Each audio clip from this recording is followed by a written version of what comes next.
welcome to the Soapboxx podcast. I'm your host, TJ Legacy. Today, I am joined with, I'm going to say my contemporaries, because, you know, I know a lot of these folks. Well, I know everybody on this call, and we frequent each other often. If you couldn't hear the sound, don't worry about it. You got the pictures, you got the image, because BET probably blocked the sound because we were trying to share, but you get the picture. It was Fight the Power remix. Go on YouTube, go find it. If you haven't heard it, they remixed it. Rhapsody, Nas, Public Enemy, and a host of other folks, Black Thought. So it was good. It was a good video. So sorry if you didn't hear the sound, but you know I didn't know that was going to happen. But this is why we have an uncensored, unscripted show. Some old familiar faces. That look good. Yes, a lot of familiar faces. So I want to introduce everyone. You know, from Let Your Voice Be Heard, activist, CEO from the CEO of Let Your Voice Be Heard, CEO and President Miles Mulrain. What's going on, Miles? What's up, man? Happy to be on here. Yeah, no doubt. And then we have organizer Lewis, and then I was trying to learn how to say Lewis's last name, but I was not doing it any justice. So he's going to pronounce his last name, his full name for everybody, so that everybody can hear how beautiful it is. Louis Berrios, guys. How's everybody doing? Hope everybody had a blessed day today. And man, just tune in. We got a lot of important things coming up, and just hear us out. Absolutely, indeed. We also have a good friend, chairman of political Salsa, Guru. He's out here working behind the scenes and being a confidant to those who are out on the grassroots movement. Christian Lloyd Suarez, how you doing, man?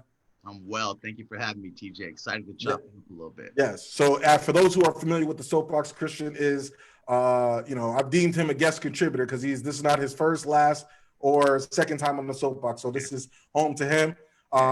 Without further ado, we have Cha-Cha. We're just gonna say Cha-Cha Davis. You know, she doesn't have a time. She has plenty of titles. I'll say world-renowned Cha-Cha Davis. How you doing? Hola, it's the mouth of the South in the building. Okay, I like that. And then we also have 32805, editor-in-chief, Black Media. Always pleasure to have more Black media outlets out here. David Porter, how you doing? All right, I'm happy like Grandpa join up. I mean, I'm the oldest one on this call, but no, it's okay. We're gonna get you some endorsements today. You're gonna be on a box of rice or something after this. You're gonna be good. Seriously, I'm very grateful to be part of this discussion. And yeah, I've got a daughter who's a millennial, and she really reawakened this passion, you know, in me, and I'm really mad at myself because what we're fighting right now, my generation should have solved, and we're having to solve it now. So I'm grateful to be here. Indeed. And without further ado, well-known activist, legend in the community of environmental justice, also social justice, activist Lawanna Gelzer. Hey now. Hello, everybody. It's a pleasure to be with you this evening. All right. So now I'm on the other. So hello, as we everybody. said, yes. So as we start, this is, like we said, unscripted, uncensored. But I have questions. I know I'm part of media. That's why Christian is here as well, to ask questions from a perspective of things that people may not know in the public. This is the first time that this group has been, and other activists have had this opportunity to collectively speak their piece. I'm going to start with Cha-Cha. Let's start right with it. Let's go to where everything kind of turned in the media as far as the Black Lives Matter mural that was painted in Orlando. What is your recollection of the event of the Black Lives Matter, the press conference, and then the events there directly after? Can we get dates, by the way, and addresses? I just drove over the street the other day. Where exactly is the mural? The mural is actually on Roslyn Avenue, right at Lake Eola, near Lake Eola, or right by Lake Eola. Yes, right in front of the band shell. Right, the band shell would be the easiest way to say it. Yeah. Correct. So go ahead, Cha-Cha. You have the I've floor. actually heard a lot of people ask where actually is the Black Lives Matter mural, right? Because a lot of people aren't that hoopla about it. Anyway, so my recollection of what happened on that day, as they were getting ready to enter onto the street to start their painting activities, myself, you, Miles, and I think it was maybe two other people with us, I'm not really sure, were walking towards the podium with the assumption that we had the the allotted time to speak on what we came to speak about. As I saw you all walking towards the podium, I also noticed Jasmine walking like swiftly in the other direction, so my antennas went up. So I went to follow her, and when I followed before her, you get started, who is Jasmine? Make sure so because for people who don't know, who are watching this. Jasmine Bernie Clark, she is, I want to say, the director of Equal Ground, which is a community-based organization here in Orlando and Osceola and a couple of other counties, I believe, Osceola and Seminole.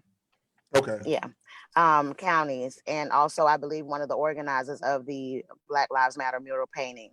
From my understanding, again, have known Jasmine for quite some time now. So it was very surprising to me for her to be calling the police, especially when I know her relationship with myself, not only myself but with Miles as well. So for her to when you said call the police, what do you mean? What do you mean by that? Physically walk up to the police, tap them on the shoulder, and walk with them in the direction of again where at this time I had walked away from, but you, Miles, and I'm not sure the other two gentlemen that were also with you all, and the two young ladies that were there as well, but she was escorting the police over in your direction. When they got up to where I was standing at, the police officer was asking her, what's going on, what happened. And I proceeded to tell the police nothing had happened. It's fine, because you all were at this point walking towards me. So I didn't see any reason for the police to even continue going over in you all's direction. So I, said nothing. I said nothing. No, it was nothing. It's over. And I turned around and looked at her and I said, "You really called the police?" Wow. And she said, "Wow, what, Cha-Cha?" I said, "Wow, you really called the police. I can't believe you called the police." And then she proceeded to attempt to dismiss me from the park. That's when shit went left. Excuse me. No, you can curse on this. This is not a Fox News or Rush. I'm trying to stop people from calling my phone, but it was that's when things kind of went left, because for one, you're not in the streets. I know this is not something that I heard. This isn't something that you're not in the streets. So, and for somebody that is in the streets, that is on the ground, that is doing, you can't tell me to leave from a Lake Eola Park. You can't tell me to leave from anything in the streets. You can't do that. So that's kind of where my anger escalated as to the disrespect. One, that if the purpose of this is a Black Lives Matter mural, and we know this is intended for us to, go against the police and the excessive force and the killings and that sort of thing. Why would you think this was the appropriate moment to, if you felt something was going on, not try to de-escalate it, but to immediately go and involve the police? Yeah, and like so that instantly just really bad. Yeah, so with no intentions of even coming out there myself and speaking, I wasn't even coming to the event, so I definitely didn't intend to cause an uprising, but definitely her actions created that response, and that's what that was, and it was depicted on the news as if it was something else, but that's exactly what happened. Okay, and so I want to share my screen, and thank you for those comments. I want to share my screen and because what we're doing here, this is called some journalism. Can you tell us can you see that picture? Cha-Cha? Yes, I do. Okay. Explain this picture. What is this, what you're talking about? Right. So at this time, again, you all had just got to the podium and were beginning to speak. I think you were leaning over towards the microphone and at this time, and I was walking, and that's when I, saw her pointing at the police that you can see on this picture, pointing in the direction of where you all were at the podium and walking towards that direction. And the police then came from around that gate that you see kind of separating her from where the police are. Okay. So that gave the situation a little bit of time. So when she walked up, that's again when I was able to confront the situation and trying to figure out why was she even calling the police on you all anyway, as if something was going on that warranted the police to be involved. Indeed. And I wanted to make sure that we illustrated the reason we showed this picture to illustrate exactly what you're talking about, because we actually have proof here that this is something that actually happened. So the person who was instrumental in having this Black Lives Matter mural being painted and over the ceremonies was the one who then tried to weaponize the police against local grassroots activists who are leading these efforts or most influential in leading these efforts. Would that be right? And my problem with that, Mm-hmm. that's very accurate, very accurate. And my problem with that is if the point that we're pushing is to be able to de-escalate our own situations and our own issues. Those were clearly all Black individuals having a discussion, and whatever that discussion was, if you felt like it was something that needed to be de-escalated, why not use your skills in that moment to de-escalate a situation if you felt like that's what it was? Why was your immediate reaction to get law enforcement involved? Indeed. Being a Black woman, and that definitely goes to show that you don't have the same level of respect for this movement. You don't have the same level of internalizing how serious this movement actually is.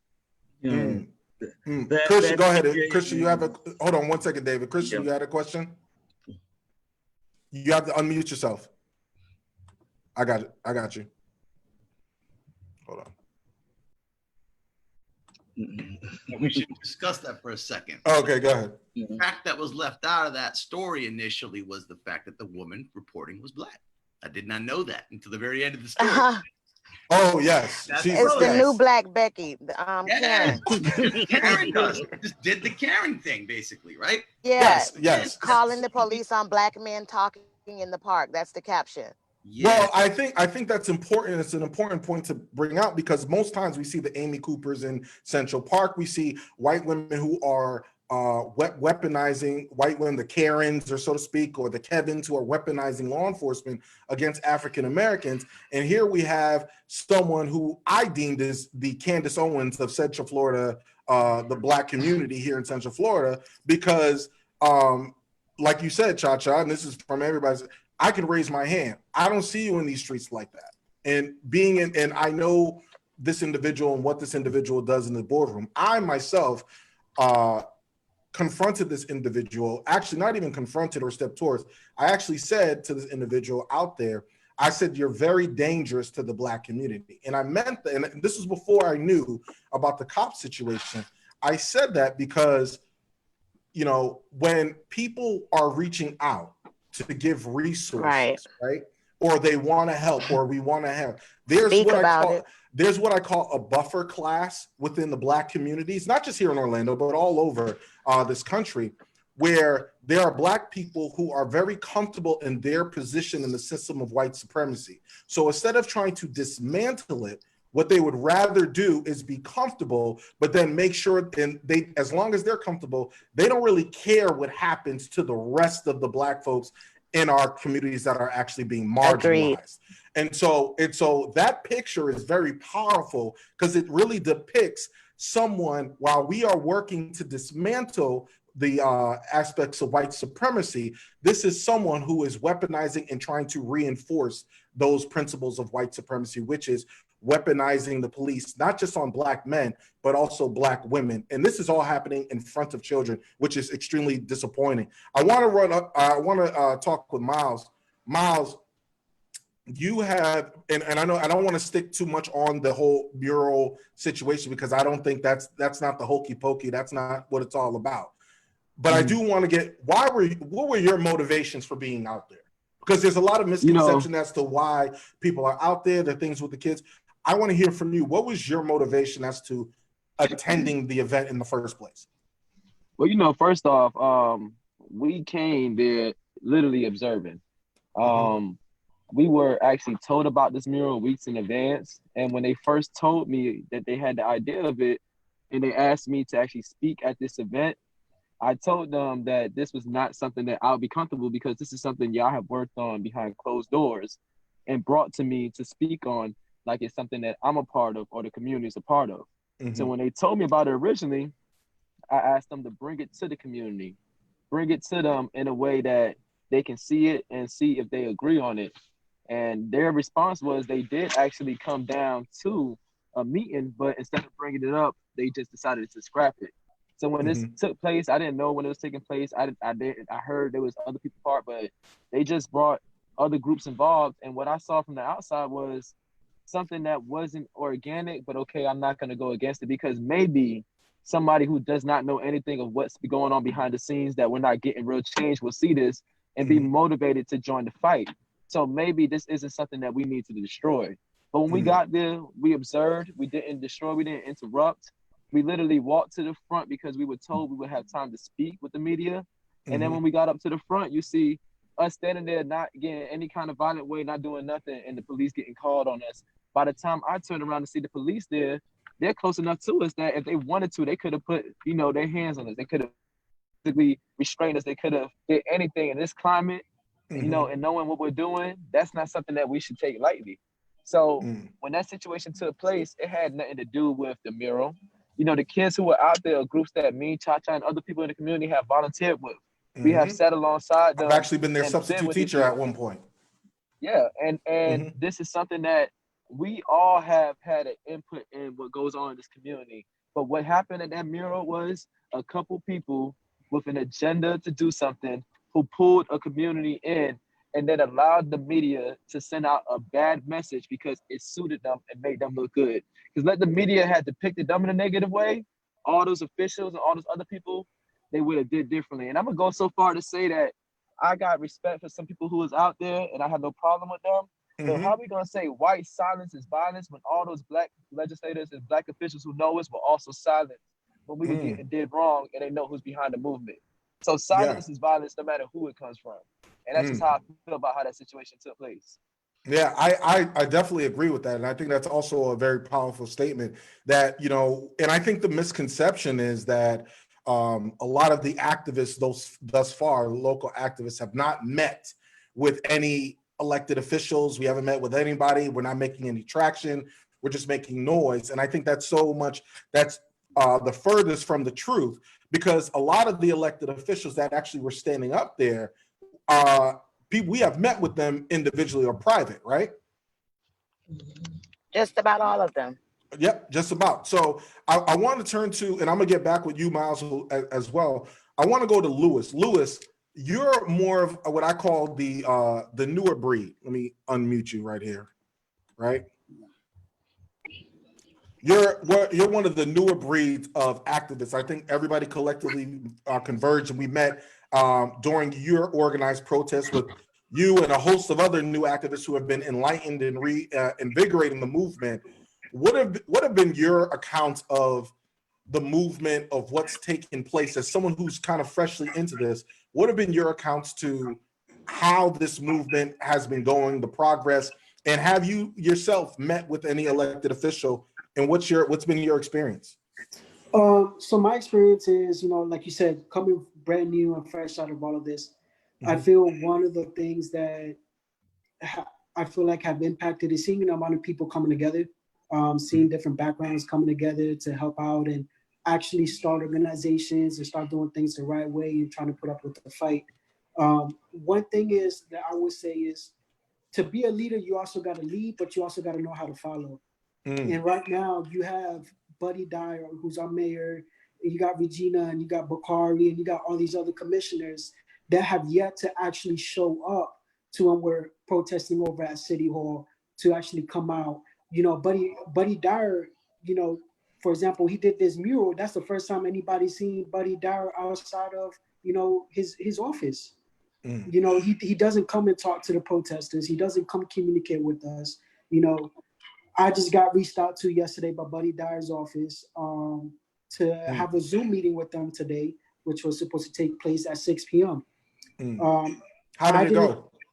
I didn't take part in that. I feel like it wasn't right. You have about 7 other activists and other organizations that are within that Zoom meeting.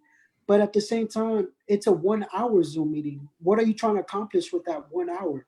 If you're going to come to me and talk about real change, we're going to need more than 1 hour. It's not you can't sit there and say, hey, we have 1 hour to hear 7 people out about, hey, what are your demands? What are your policy changes? What are you looking out of all of this? It's not going to happen. You know, to me, that was more of a photo op. That's them trying to control the narrative. And that's exactly what they've been doing since the very beginning, trying to control the narrative. And that's why it's very imperative that we all come together, we all stick together, and we make sure that they do not control the narrative, and we keep that within ourselves. Now, you said you were contacted. Who were you contacted by at Orlando? So I was contacted by Rebecca Fernandez. She works for Buddy Dyer. She also, if I'm not mistaken, she works for Regina Hill as well. She reached out to me, told me about the call, informed me what other organizations were going to be a part of that call, and if I wanted to take place. So, and Christian, I'm gonna get to you. I actually heard that as well, and this is what prompted. They actually, in the city of Orlando, reached out to me as well. They've reached out to me several times from the mayor's office to try to meet with me. One time, the city of Orlando wanted to meet with me. They wanted to meet with me. Buddy Dyer wanted to meet with me this past Monday for 15 minutes by myself in his office. I didn't decline. What I said was the terms in which Buddy Dyer, and I'm gonna correct something, when he did the walk with the pastors, right? So let me explain. He's not meeting with activists that may have a dissenting opinion, a difference of opinion than him. What he's doing is he's being tyrannical in his approach with his administration to handpick the leaders who he deems necessary or their voices important enough. So, and we're going to touch more on that. So that's who he's been meeting with. He's been meeting with certain members of clergy, but not all members, certain activists, but not the ones who are, daily doing the work. Just some. So that's what his approach has been. It's been kind of the bait and switch. And so when I was then approached for a second time yesterday, I was approached to have a meeting with him. This time they upped the ante. They upped the ante from 15 minutes to 30 minutes. And they said, and I said, okay, well, the original agreement that I spoke with, we decided, hey, we're going to have some people with me, right? Activists with me so we could talk policy change, police reform. What I was told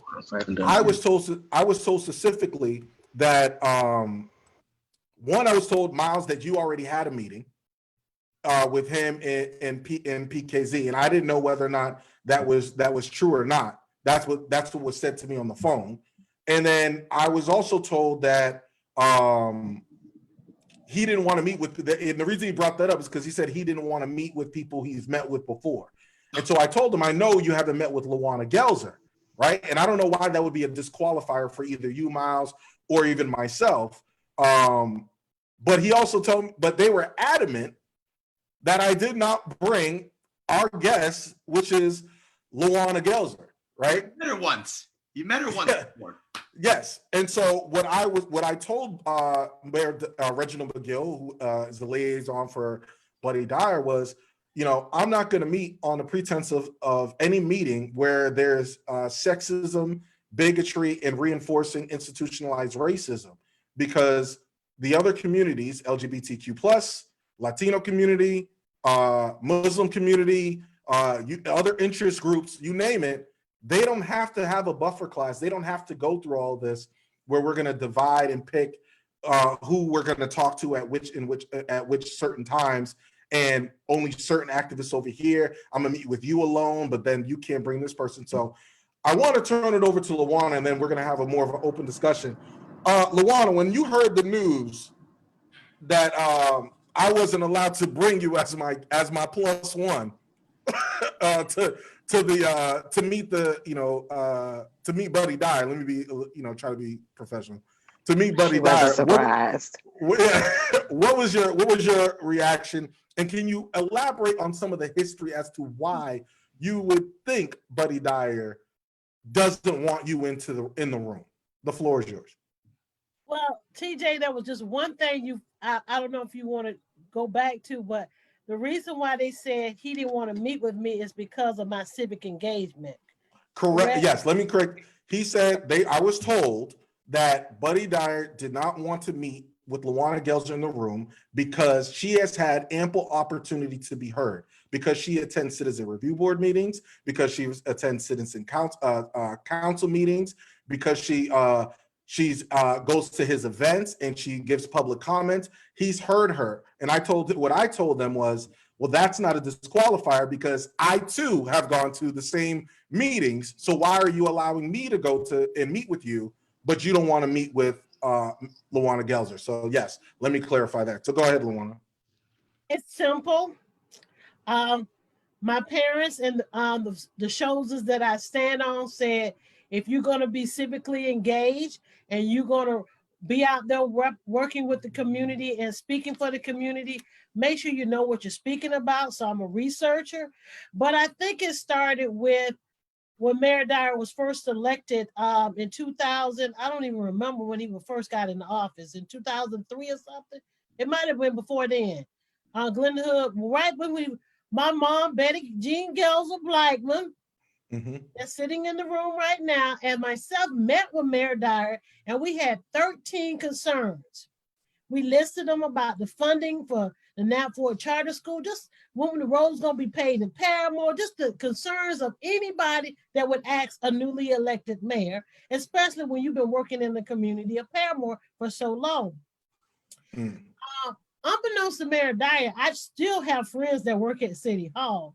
Literally, before my mom and I could get downstairs, it was torn up, thrown in file 13. Fast forward to 2005, after the 2004 election, where I missed my runoff by 8 votes, and we discovered all about the absentee ballot and the harvesting.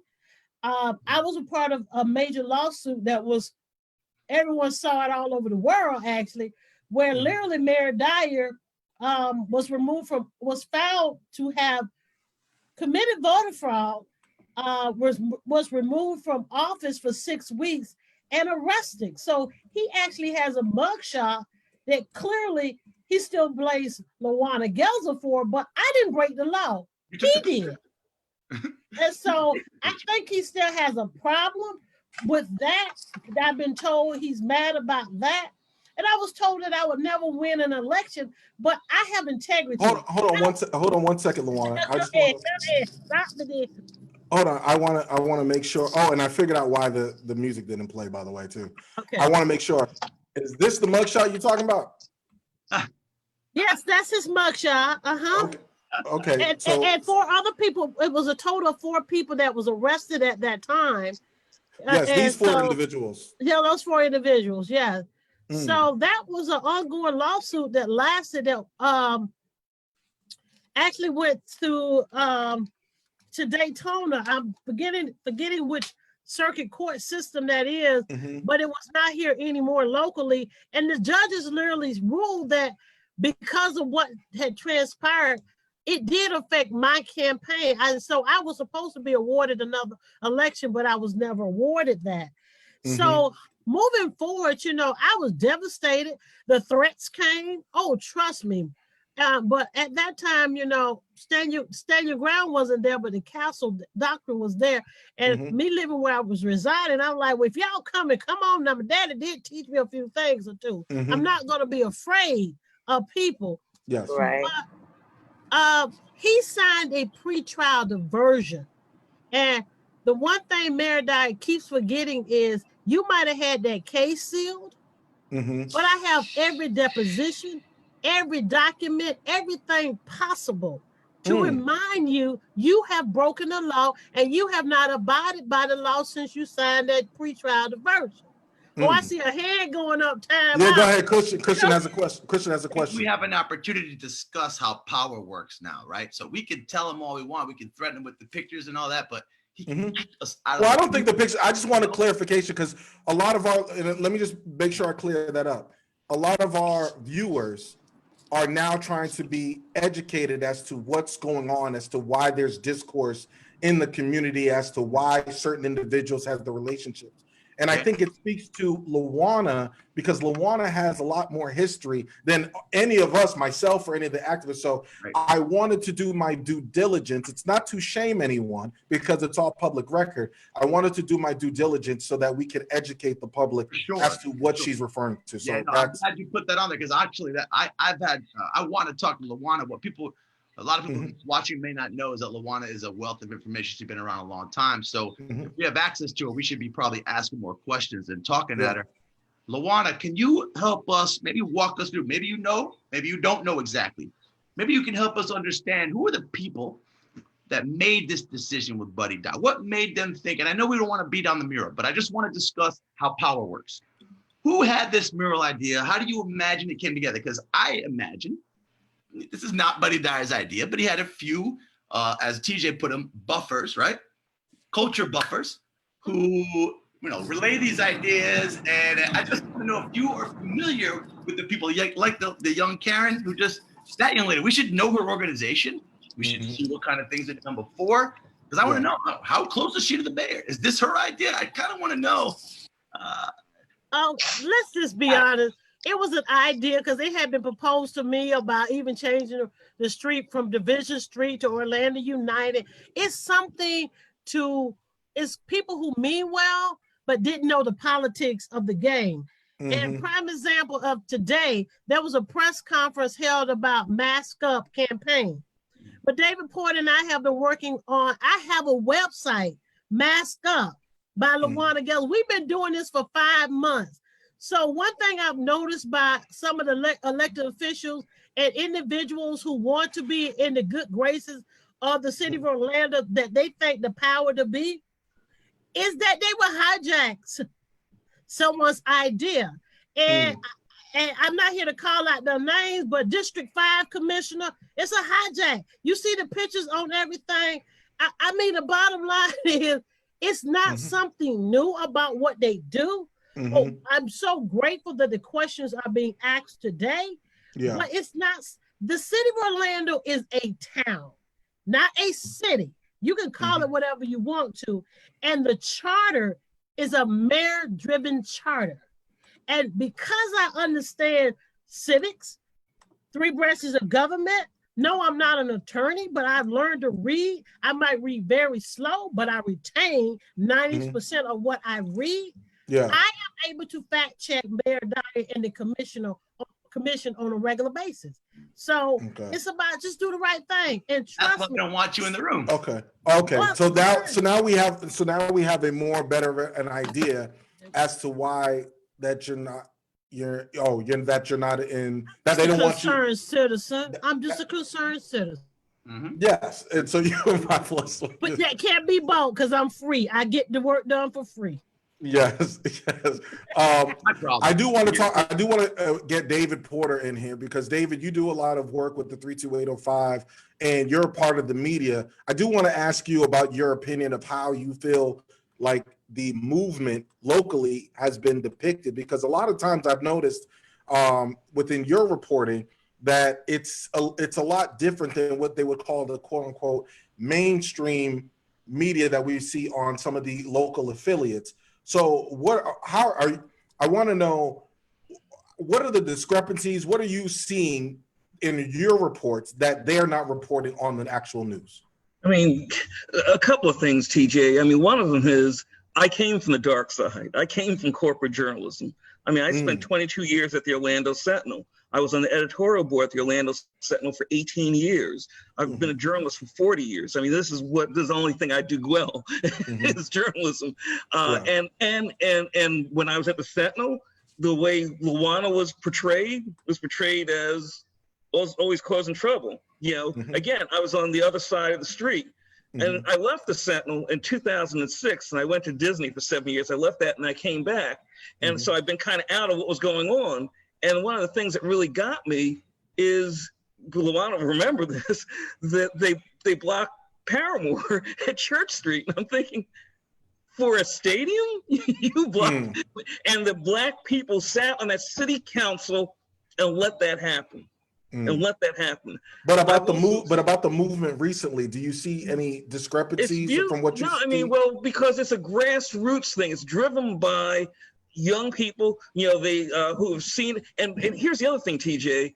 I'm old enough. I mean, I grew up in the 1960s, so I remember King and a lot of things that's happening with the movement and people trying to subvert the movement and take it over and stuff like that. It's the same stuff that Martin Luther King and everybody else like that went through. That was a young movement. They said, oh, they don't know what they're doing. When Martin Luther King was assassinated, he was 39 years old. What you and the other activists are doing, especially the young activists, I mean, so I won't tell how old Lawanna is, but the other is beautiful and it's organic, and you're not, there's no rule book that needs to be followed, and you're demanding real answers. You're not afraid to face the power. And so, but they can't deal with that. They rather deal with the preachers and the so-called, leaders and stuff like that. Oh, yeah, so we had a meeting with NAACP. I call the NAACP and the Urban League, I call those banquet groups, because that's the main thing that I know that they do. They have a banquet. I don't know what else they do. I mean, and there's a time, I guess, that they really did do something, but they are part of what you called them, TJ. They're part of that buffer class. So the mayor says, well, I spoke to the NAACP, and they were okay with, so they were okay with the way the Orlando police. I don't see the NAACP at the civilian review board meetings where you and I and Lawanna go. I mean, I actually had to stop going because I was driving my blood pressure up because it was so ridiculous what was going on there. It's a kabuki dance. Yeah. Now I have to press you on this one thing, and then I want to go around the horn to Miles and Cha-Cha. You did a story recently based upon that same what you call buffer class. You took my coin term. And David, you did not, I got to tap your hand. You did not reach me for comment. You just did a story about my stuff on social media and you didn't reach me for comment, but I'm going to give you an opportunity now. Why did you feel like, and it was based upon people critiquing Lawanna and making it seem like I should pick another Black woman as a guest. You found that offensive. I was adamantly against that idea. But you were so passionate about it that you did a story on it, and you found it offensive. What was your motivation for writing that story? And do you and clarify it? Because there are people that were offended, particularly Russell Drake, who's been on the show before. He's trying to support Black business. He's been out there with myself and Miles, and he's giving speeches and he actually was the one that allowed us for that first march or that first rally to give, he passed over the microphone. So, he was offended, right? And so I want to give you an opportunity because the simple answer is because you don't pick our leaders. And Lawanna's been out here. When you say you, who are you talking about? What I'm saying, Russell Drake, Buddy Dyer, Reggie McGill, something like that. You don't pick our leaders. And the fact that they focus in on Lawanna could not meet. I've got one child, I've got a daughter, and I've always told her that you need to do everything that you want to do, and you need to be outspoken, and she is outspoken. So I was deeply offended by that, and just kept saying, get another woman, you don't tell us who our leaders are. I'm sorry, you really don't. And so, and that really did offend me. And at the same time, TJ, I got to say, I was really so proud and impressed by the way you just stood up and just said no. Yeah, absolutely not. Yeah, absolutely not. Well, Lawanna is the Cha-Cha to my Miles. So we we in this together. I want to go to Cha-Cha. Cha-Cha, as a Black woman, you're hearing this, and I'm sure you've been in those rooms or heard these conversations, particularly here in Central Florida, about Black women being, and you're vocal too. So it's like, how do you feel when you hear about a Black woman should act this way or in order to get access or to these meetings or be quote unquote get a seat at the table? How does that hit you?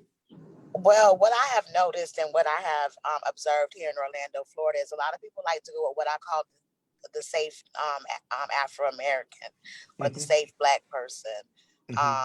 So I think that when people like myself and Lawanna, and I often tell Lawanna in the gay world, like I'm her, to you know, the LGBTQ community, where I get shut out and I'm not allowed to speak in spaces, or I'm having a Latino woman speak in the space of a Black woman or a person of color.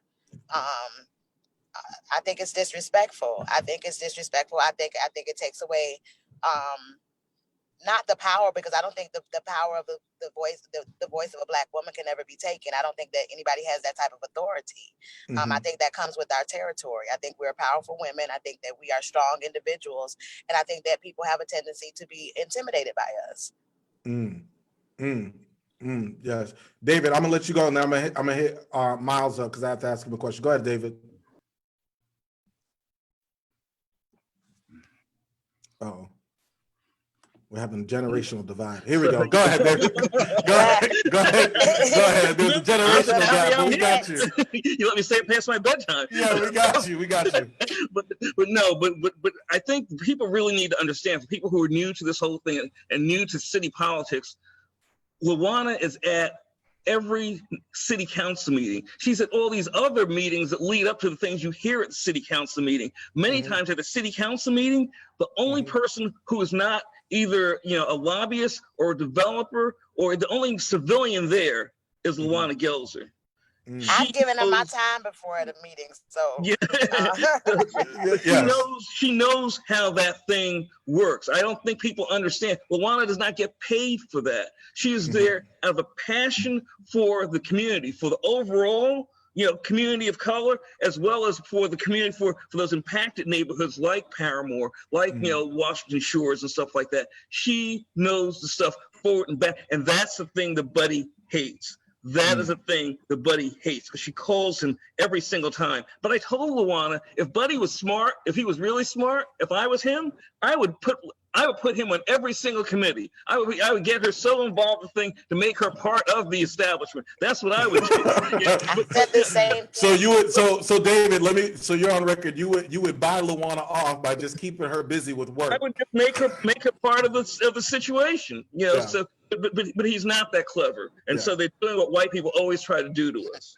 Yeah, Miles, I want to holler at you. You know, historically, in our history has been, you know, well documented ourselves, where, you know, we went from, you know, you had your march 4 years ago. You know, what are you seeing? I want to hear from you. Like, what are the correlations that you're seeing now with this current movement that you saw when you freshly came onto the scene, similar to Lewis and some of the other activists? Can you speak to some of the things that you went through when you first came on the scene, and your maturation process as an activist that you're kind of seeing now 4 years later? Yeah, and I think it's funny you say that, because like what I'm seeing now is like, oh, this is why they used to tell me this when I did that. You know, I'm kind of having that aha moment, because what I'm seeing, and like, just to speak to what you said earlier, what I really like to commend you for, like when you was telling me, when you put me on game about, you know, they're gonna meet with us individually, but they won't have me, you, and Lawanna in the same room. And that was around the same time we did the listening session with Brenda Marsh from PKZ, and reached out about it. And so wait, that meeting with PKZ was not something that was recent? No, well, we had a couple weeks ago when okay. Yeah, go ahead. It was maybe 2 weeks or so like ago when it happened. But when it happened, you know, they did phrase it as, we're gonna have a listening set. Well, let me tell you like this. They told us they want to have a meeting where we could come up with ideas to ask the mayor. When we got on this meeting, what I would tell you that I saw, and what I realized is going on with everybody, is that we got our Zoom call with 20 people on the call who get 2 minutes of time to speak. And you got to ask a question in 2 minutes that they don't respond to. So instead of me sharing any philosophy or policy, I simply was like, you know, well, it's going to be 100 policies we can come up with, but what kind of commitment can we get as far as a timeline for when you're going to implement something? And what can we do to hold you accountable for when you do roll it out, so that we can make sure it doesn't have any hitches in it? And his reaction was, well, Miles, I wouldn't have called this meeting if I didn't want to make something happen. And even to respite back to me, let me know that I wasn't welcome. That wasn't what he wanted to hear. So when we talk about these listening sessions, what all these people are doing, what I'm seeing right now is people who are new to the game. Like I heard somebody say on the call, I've been doing the work. I've been out here for 3 weeks. And I thought like, that's funny. That's cute because, you know, that's how I would have been thinking. But the truth of the matter is we all got somebody who we're building off of. And then we all got to think about how what they're doing is dividing us into different places and trying to get all the strategy they can. So when they roll out something, they can say, we've been meeting with community leaders and this is what we came up with. So everybody who's in it right now, who's meeting to show off how brilliant they are and thinking they're going to be credited with this great new innovation, they're going to be really mad. And what's going to happen is it's going to be a group that gets chosen as the group that came up with this great thing. And that group's going to end up being the one that everybody goes against. So I'm seeing the game, but back in the day, I would have thought, hey, no, this is just us trying. You're not in the room, so this is what you're thinking. But the fact of the matter is, they didn't like. I used to tell people all the time, and Lawanna, you didn't even know this before we even started linking back up and working. I used to say, I walk into these rooms, and all these elected officials jump up to come take a picture with me. But Lawanna walks in these rooms, and they stiffen up, and they watch what they say, and they make sure they don't break any laws. I like that was real power. And too many Negroes in the town think real power is because I can call the mayor's office or I can get a meeting with them that I'm powerful, but you can't make nothing happen. And I need everybody to understand, all you with these meetings and all these listening sessions, NAACP, all these groups, y'all would not be there if it wasn't for the young movement and the pressure that's been applying because they wasn't meeting with y'all months ago and half of the people wasn't working on these things that's been being worked on for years. So people gotta understand we're not all in the same lane, but everybody's playing a role. And that's why I think it is important because they won't meet with all of us at once. I don't want to waste no more time on listening sessions or talking to people who want to get strategies so they can roll out and get their new election. And that's all it is. I've been a person, just to touch on real quick, you know me, I've done ceasefire programs, tried to learn about it. And they put my face on a picture of the newspaper, talked about this program for almost $1 million and then scrapped it. And when they won their election, forgot all about me while I was left out from the dry. So I've seen what they do with these type of things. Like you said, we've done these marches years ago, and it is divide and conquer. That's why it's very smart that no matter who's in the room, we need to be in touch and we need to stand our ground when we need to stand our ground. So I don't think we need to think that being friends with these people and rubbing shoulders, rubbing elbows with them is an accomplishment. It's not. They're not your friend. They don't care about you. And most of the time, they're only dealing with you so they don't have to deal with a whole bunch of Negroes at one time. Let me deal with one of them who can handle the rest for me. I want to, before I go to Chris, that was powerful. Before I go to you, Christian, I want to talk with Lewis. Lewis, you and I know you're not the proxy for all of the other newer activists that have been recently engaged, but you're kind of new as far as this panel is concerned. When you hear stuff, when you hear what Miles is saying, is that something that you're experiencing as well currently today in this movement? Do you feel like, one, I want to ask you this, and I want your honest opinion. Do you feel heard by the city? And do you feel heard by the activists, like the more seasoned, I guess I would say, for lack of a better term, activists? Do you feel like the newer activists or a newer breed of activists have a voice in this movement? So I'm gonna be honest, like you said. First, be honest. I'm gonna just a simple fact that yes, I do feel like for the seasoned activists that have been doing this for so many years, I feel like yes, our voices are being heard to you guys. But at the same time, we also need to understand as new activists that you guys are the ones with the knowledge. We are fresh into this. We don't know exactly the games that they're gonna play. We need to make sure that we are able to take that step back, be able to listen to you guys, hear you guys, communicate with you guys, and take in as much knowledge as we can before we try setting up these meetings with the mayor or the city. Because again, you guys have been doing this longer and there's a reason to why they won't sit down with you guys. Now, do I feel like our voices are being heard to the city as, Buddy Dyer? No, because it shows the simple fact that with the mural situation, he didn't reach out to all the organizations that have been showing up to City Hall. He didn't reach out to everybody that's been out there. He reached out to one activist and a whole bunch of other youth groups, which again, I have no problem with that. Yeah. But they need to understand that There are people who are taking time, who've quit their jobs, who are main focus is this movement, and that their voices need to be heard as well. And not just that, the people who've been doing this for so many years should be able to get an invitation to this mural, should be there. You know, for example, Regina Hill, which I wanted to comment earlier, she's taking a lot of credit for this mural. So Christian, that goes to one of your questions that you asked earlier. Regina is taking a lot of credit for this mural. She has posted it on Facebook. She has talked about it. And she did say this mural is not for the city is not putting this mural together. This is the people. But if you go to the mural on that press conference, there was nobody there that was not invited. It wasn't for the people. It was the city that was there. They controlled who showed up. They controlled who spoke. And that goes to show that they're not there to listen to us. They're there to control the narrative, make sure that they maintain everything, keep the power, and photo ops. You know, hey, let's take a couple pictures of me painting the always photo ops. and then they'll leave. You know, that's just how it is. And I understand that. And that is why, to this day, I will follow Lawanna Gelzer to wherever she goes, whatever she needs. To the end of the ocean. At a heartbeat. And the same thing goes with Miles, and it goes with you, TJ. You know, TJ, you were the first person I called when I got the call from the mayor. You know, I reach out to you guys because I don't want to do something that can hinder this movement rather than make it better. Oh, well, since Lewis let the cat out of the bag, listen, surprise, City of Orlando, the activists actually talk to each other. So the divide and conquer is really not working. I'm gonna get to Lawanna then Christian, because I do want us to talk about solutions on this as well. But I think it was important for us to catch everybody up on the background. But yes, we do communicate. We have been communicating with other elected officials too, and having meetings and stuff to talk about progress and so. But the narrative that's being put out there is that we're going to deal with these folks from the city. Is that we're going to deal with these certain individuals because these individuals, mainly the people on this call and other activists who are out there daily, they're too unruly to have a conversation with. But when anything goes down, let me explain this to our listeners or anybody that's in the community.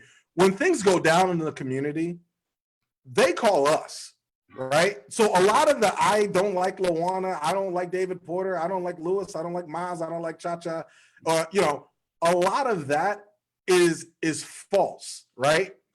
But because they're the ones that have our cell phone numbers that call us, back channel and say, hey, I need your help, I need your insight on this, can you help us out? Just because, and a lot of times it's like, well, actors, they're worried about credit and their egos. There's a lot of stuff that goes on in the city, right? That are ghost written by activists, right? That you think your favorite politician or your favorite or even your non-Black activists create and do, right? So if we started taking credit and raising our hand as to what's actually going on, there'd be a lot of folks, we would burst the bubble and let people know that Santa Claus isn't real today. You see what I'm saying? And so so it's important for us to have this conversation so that we can, you know, debunk some of these myths about the people that are in this space, because I believe all of us university are want change. All of us want progress. However, we don't want revisionist history, and we also don't want to be used as pawns in order to reinforce your agenda. It should be about empowerment. So I think the line in the sand that we're saying is we are trying to dismantle white supremacy, right? I think, can we all agree on that? And dismantling white supremacy, whether it's through education, through health, through civic engagement, through activism, through any part of government or things that religion, right? We could talk about that too. We are trying to dismantle it. So that's the side that we're on, right? So if you are on the side that's trying to reinforce it, you are now then on the wrong side of history. Am I fair in that estimation, guys? Is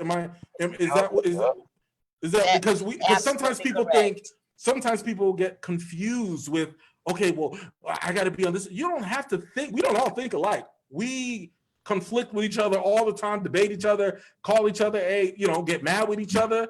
I mean, interrupt each other's interviews, talk about each other, do all sorts of crazy stuff to each other. You see what I'm saying? We don't always agree in the methods of how to do it, but at the end of the day, we can always come back to the table if we hold to, we're trying to dismantle the system of white supremacy and draw that line in the sand.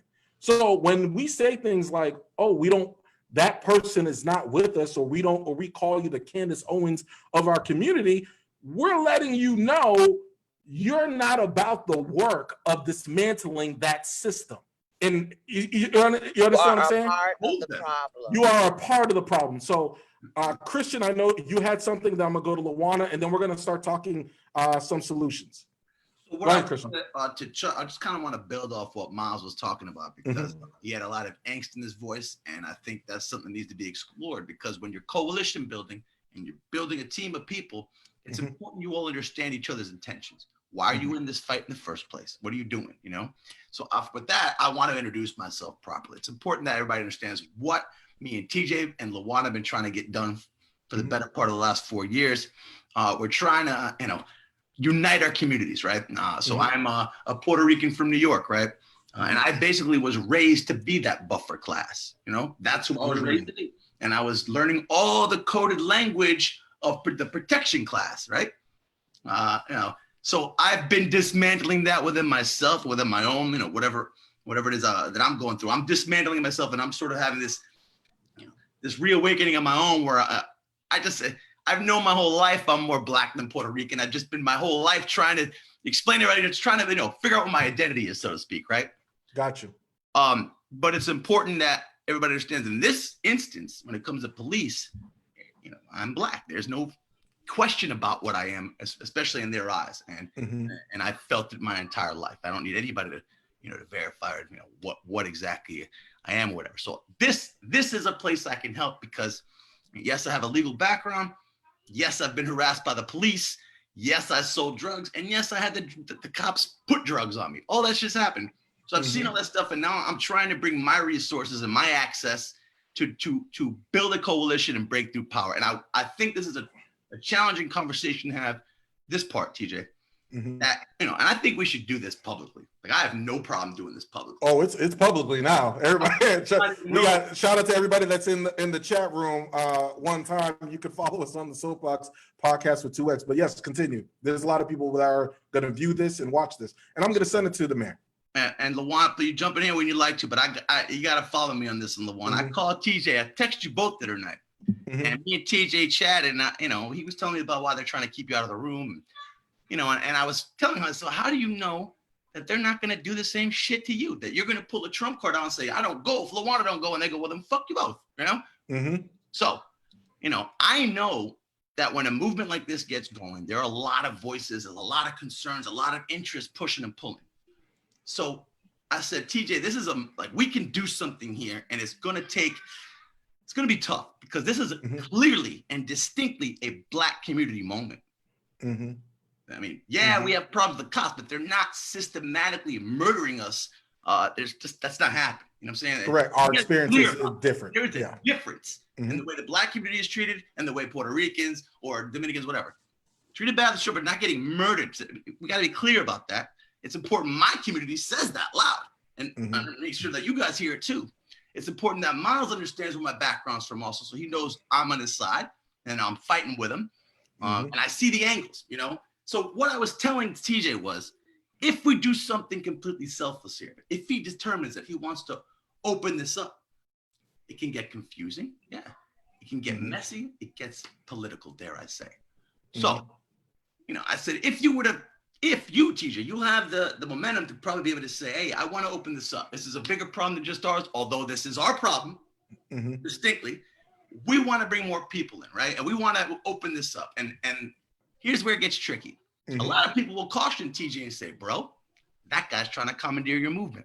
That guy wants a seat. And let's be clear about him. I'm not running for any offices. And this is fun for me, because honestly, what else am I going to do with my time? I got a 6-year-old boy who is Puerto Rican. He don't even know how brown he is. He's going to be so brown, he's going to have to deal with it. Got to deal with it, right? And it's worthwhile. It's a worthwhile fight, and I know police real well as well. So I was saying, can we figure out a way of positioning Buddy? Because Buddy's not going to give you shit, ever. He's never going to give you anything. Lawanna will attest to this. And here's the worst part about Buddy. He knows how to win. He's still there. And people won't take a shot at him. He knows how to play politics. We can call him whatever name we want. It's called dictatorship.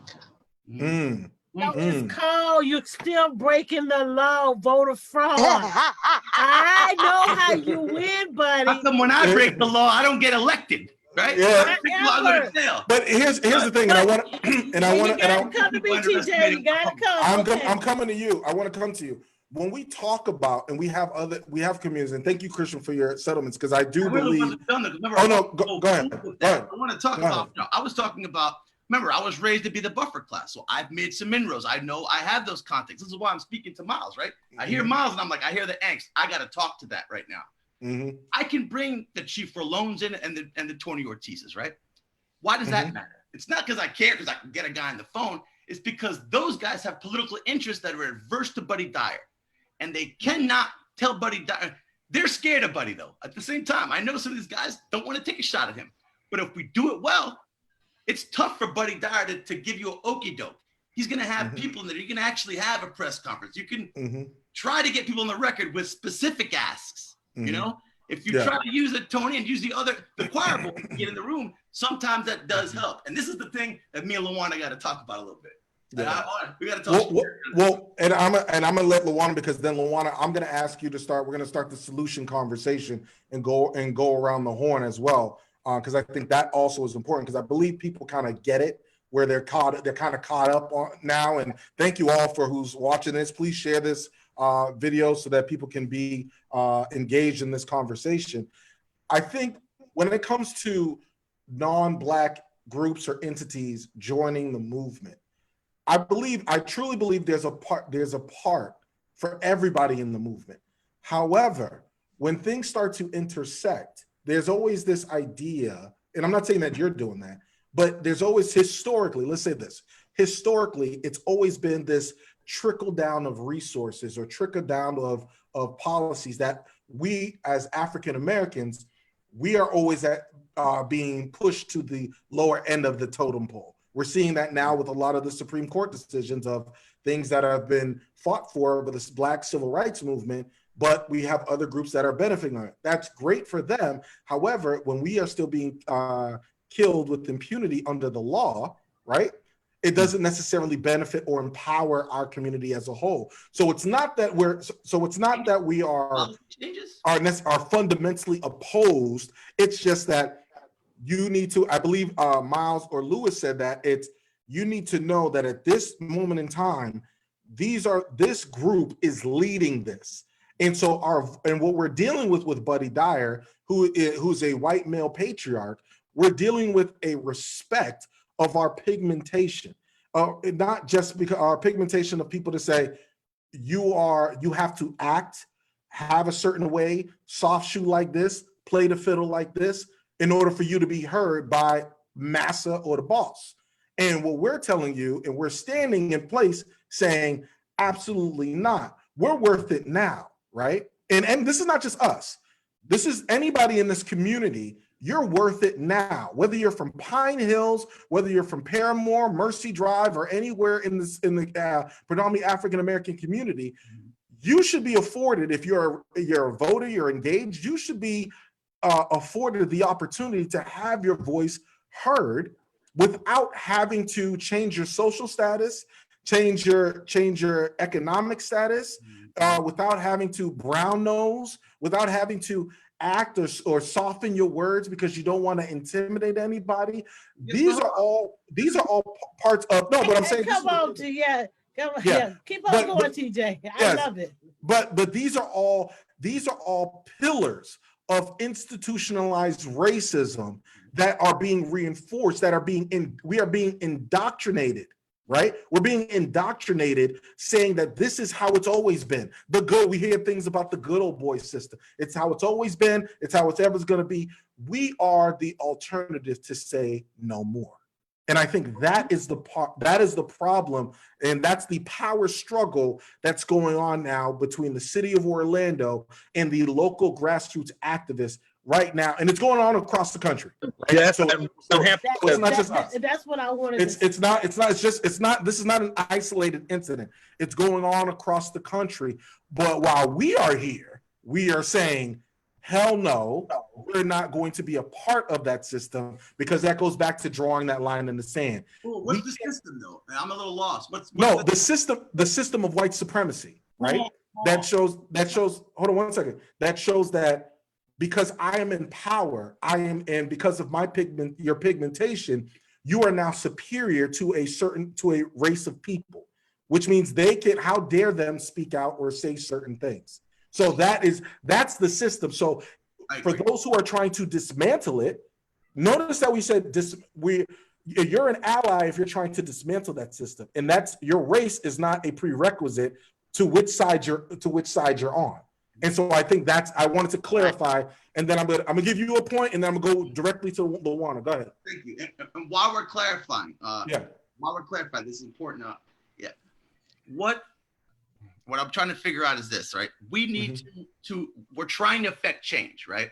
And my suggestion does not omit a Lawanna Gelzer from the room, right? It means bring Lawanna, bring Christian, bring people who are.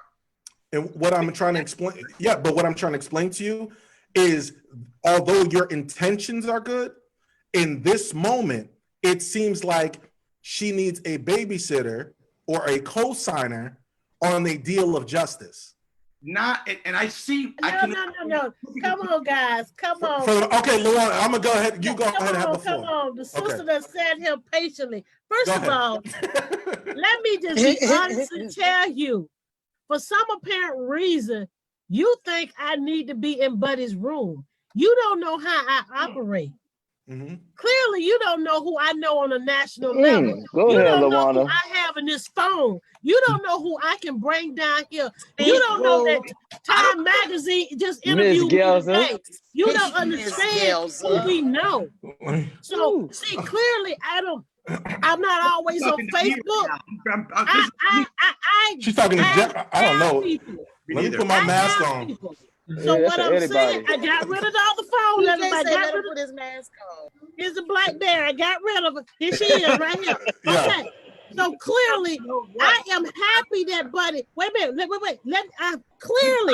I'm happy that Buddy has done what he has done, because the day I was with some of the NBA, and they have put some stuff together. So come next week, Buddy had ample of time. He played right into the hand that I needed him to. Thank you, man, Daya. If you listening to you, I am so happy. See, he forgot. I learned. He's taught me very well. But I also study. And I know about the Australia outrage modular. I understand the game. I'm from corporate America. See, it's a side of me none of you know, but a very few. Oh, I've been in some room. That meeting with Mary Day, it's not gonna satisfy me. Cause probably if I had met with him, I would have said nothing. Cause I already know how he thinks and I know how he acts. But clearly he made the wrong calculation move. And now everybody knows that he don't want to meet with Lawanna Gelzer. And now everybody want to know why. And now everybody doing their research and they understand. So who is Lawanna Gelzer? So thank you for elevating the voice of the movement to another level, Mayor Dyer. Because clearly totally understand it's not about Lawanna. It's about the movement and making a change. And that is a strategy that we have learned over the years and we don't want to repeat. I'm so sorry I put some of that stuff out, but it don't matter because there's no way he can stop it. People know the truth about Buddy, and his little circle of corruption is smaller than he thinks. It's smaller than he thinks. So go ahead and be predictable. I have typed in some of the chat room, oh, you're so predictable. Lord have mercy, I knew exactly. And just one other thing. When they have a meeting, do we not meet before they have a meeting and come up with the questions we go ask? Oh, okay. So well, let's not tell them everything, guys. we at tables. Organized. We don't even know. We're organized, yes. So So we are organized more than they were. So think we don't have a plan. Because they believe Rosa Parks did that on her own. Thank it. So we are happy. Lawanna Gelzer has never. When my mama heard what TJ said, it brought tears to her eyes as a Black woman, because she's 82 years old. See, he talked about the Black women has always been in the struggle. Our body has never belonged to us since you brought us over here for 400 years ago. So clearly, this strong Black woman don't need master to tell me what I need to do. I listened to him before. Mayor don't pay no bills in my house. Mayor Dare forgot. He worked for me, and I remind him all the time. But clearly, they think we don't have a plan. But what we have learned from your past behavior, that you will still take, rob, whatever you need to do. But Mayor Dyer, you have a track record. So for all of those people who said, Lawanna, why you go to city council meetings? I go to put it on record, documentation. So when we get ready to file our lawsuit, we got so much on him, I don't know if he's gonna see the light of day. So clear. So I'm gonna bring you up to the part, Chris, but Lawanna fine. Never been so happy in her life. Keep on telling people you don't want to meet with me. And I'm fine. I'm gonna go get my baked chicken and my yellow rice and some candy yams and enjoy my dinner. And some tea. I am happy. Lawanna, when we did Salsa and Soul, TJ, when we did Salsa and Soul. Yeah, go ahead, because I that was a bar. Okay, go ahead. Coalition building, right? Yes. About bringing the Black and brown community together. So if police is not the issue for that, please tell me how we start coalition building and where. And tell me how you believe I can help. Well, right now, you had talking to Lawanna? You know what I'm saying? Like, I gotta understand. I don't know how deep we're taking the white supremacy. Right? I know white supremacy is a thing, but does that also mean that I'm an agent of it if I try to help? You know what I'm saying? If I try to be in the room and bring in my coalition of people to hold people accountable? Absolutely not. Go ahead, But Lawanna. what we need you to understand, I'm sorry, TJ, what you need to understand, just like you got them on speed dial, I got them too on speed dial. But clearly, we need to meet offline, because I don't put everything I do out there for people to know. Because that's how I operate. Well, we'll meet offline, and I'll bring you up to par, my brother. And when you get up to par, you're going to be like that. Girl, y'all bad. You bad. Well, let's transition, and we'll do that. And Christian, we're going to continue those conversations and stuff as well. But let's talk about solution. Lawanna, I'm gonna fire off because I know a lot of us have different solutions, right? That we want to say. Let me start with I'll start with you, Lawanna, and then we'll go around the horn. I'll go with Miles, and then Cha-Cha, then Lewis, and then I'll talk to even you, David, as well. And then Christian, you could chime in if you feel like if you have any solutions or suggestions yourself. Lawanna, what if someone was to ask you what would be the main change that needs to happen within policy here, whether it's Orange County Sheriff's Department or Orlando Police Department, what would you say? The first and foremost thing, I'm so sorry, TJ, I'm gonna be real quick. We need to let the world know that Orlando is still #1 in the country for excessive force case. When people know how bad it is, then people will come and assist us. The first and foremost thing that we have to do, and I've had so many police departments all over the country review our use of force metrics, it's a piece of crap.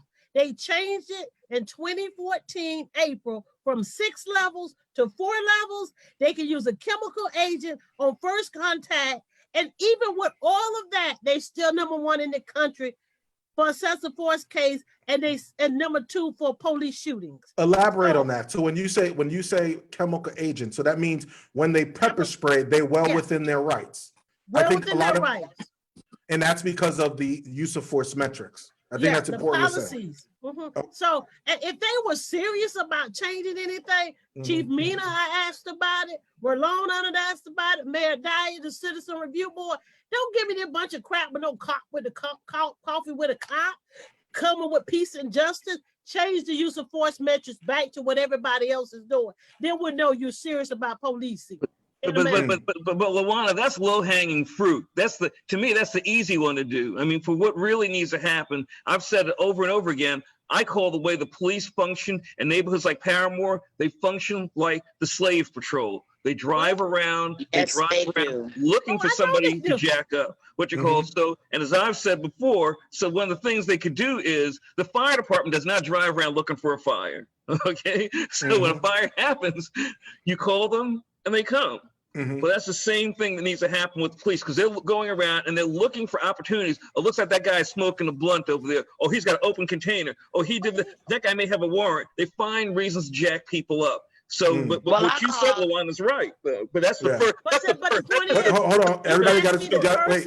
The first thing I needed them to do, because I need to see if you're serious about making any policy changes. Yeah. And the reason why I'm concerned about it is it's jacking up so many people, because you do that, and next day you got a case arrested, resisting arrest with nonviolence, and now you in the system because of that policy.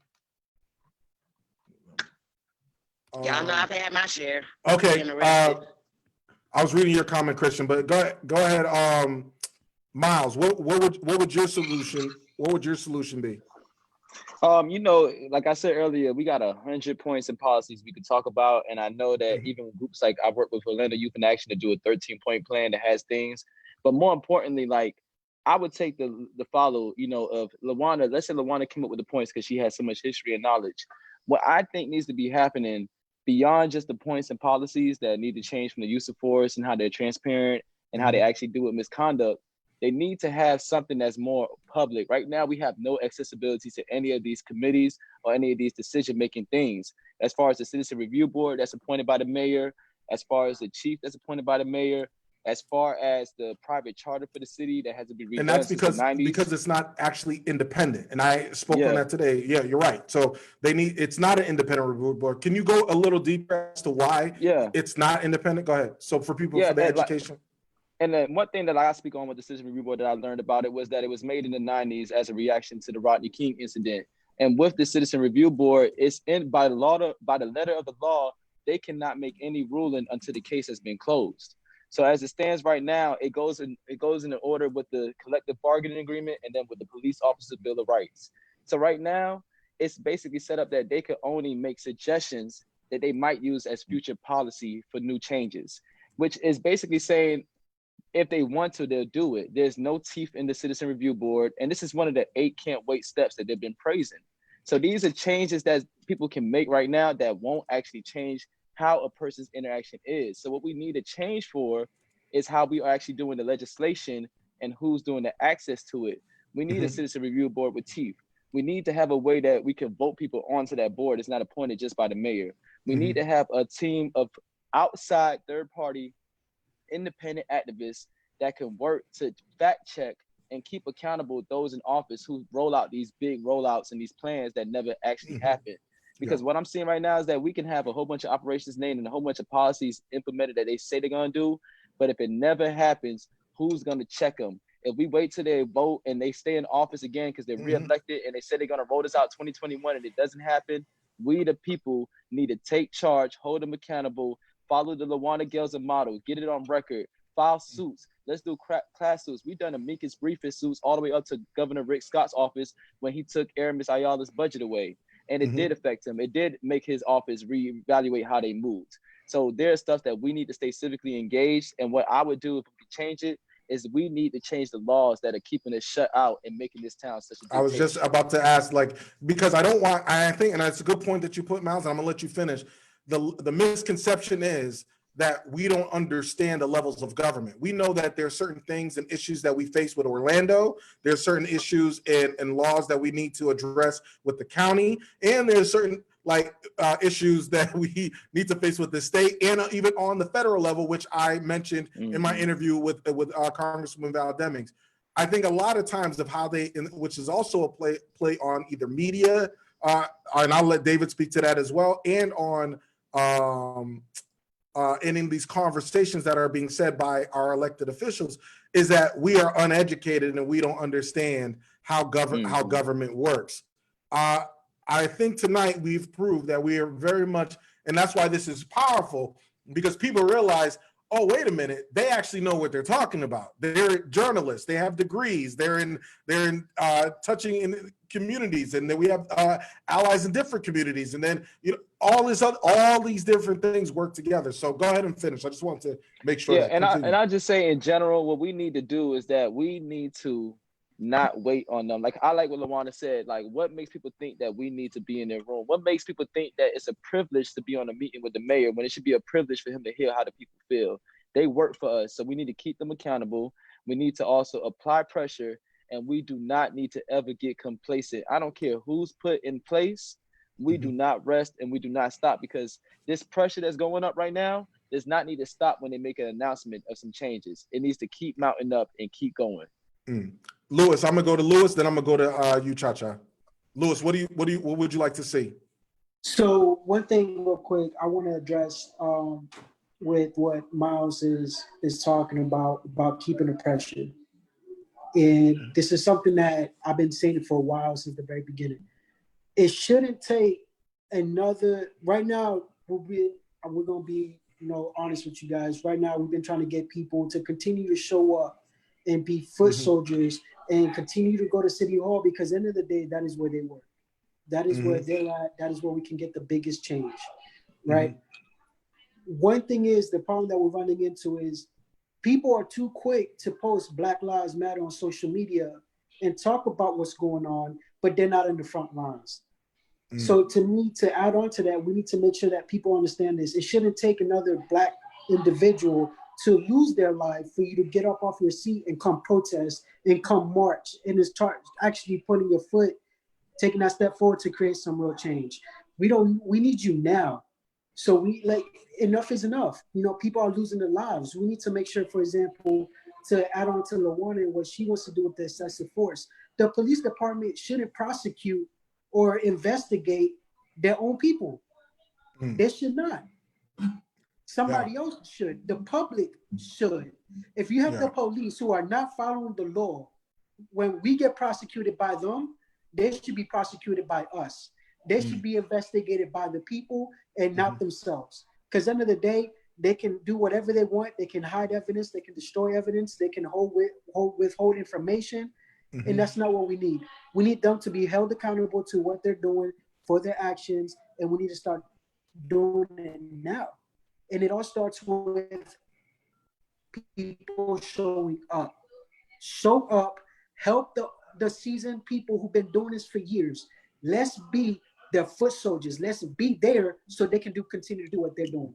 That's where I stand. Right now, I'm a big support for you guys. I'm here to help you guys fight in any type of way you guys need me to. And we need more people to do that. We need more people to unite, come together for this cause. And hey, let's show up and let's fight. Let's fight with you guys, not against you guys. And I think that's and Lewis, thank you for that. I think it's important that you said that, because I always say that the movement is then, now, and forever, right? There's going to be a time, and we see with activists all the time, like this is a very stressful, it can be very stressful. It can be consume your life, right? Activism.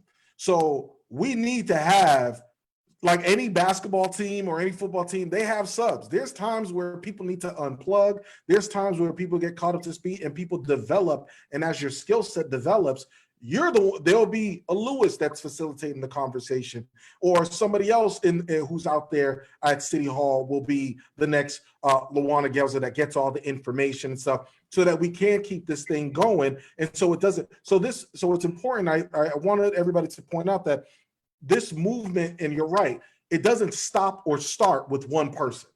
You see what I'm saying? And I think that's very important and big of you to say, as someone who's newly here, to say, listen, I'm willing to take some mental reps, right? Because any of us, we've all had to follow before we actually led. Yep. Some of us have been thrust into certain leadership roles more earlier than others, but we were able to swim. And now that we're swimming, right, it's our responsibility to take the knowledge and pass it along. But Cha-Cha, I want to get with you.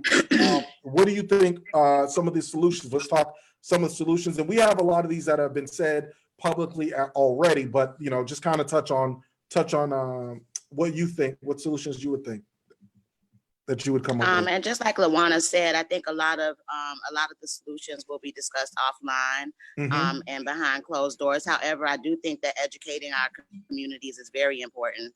I think that rallying people around what's important in the issues that we want to tackle is important to let the community know what those issues are. A lot of people have no idea what's going on.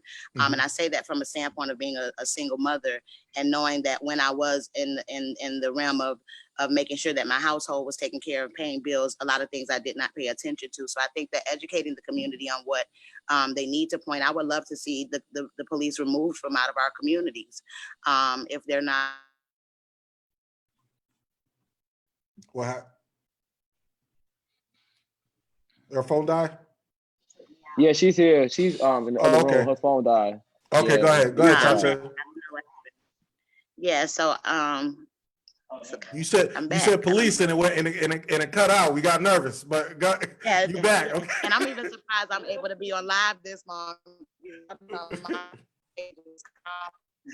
They shut me out as soon as I go to saying the police or anything on my page, it gets shut down. But yeah, that's what I think. I think the police definitely need to be removed from out of our neighborhoods if we're not calling them in the neighborhoods. The over policing that goes on in these neighborhoods, and I say the neighborhoods because I've lived in just about every area here in Orlando, from Pine Hills to Rosemont to Ivy Lane to Metro West, Washington Shores. I've lived in just about every area here in Orlando, so it's not only happening in specific areas. It's happening in everywhere that African American and Black people, Caribbean people live, where there's this over policing or this continuous presence of the police at all times behind, hiding behind trees. And, it's like we're being targeted and it's like we're being, I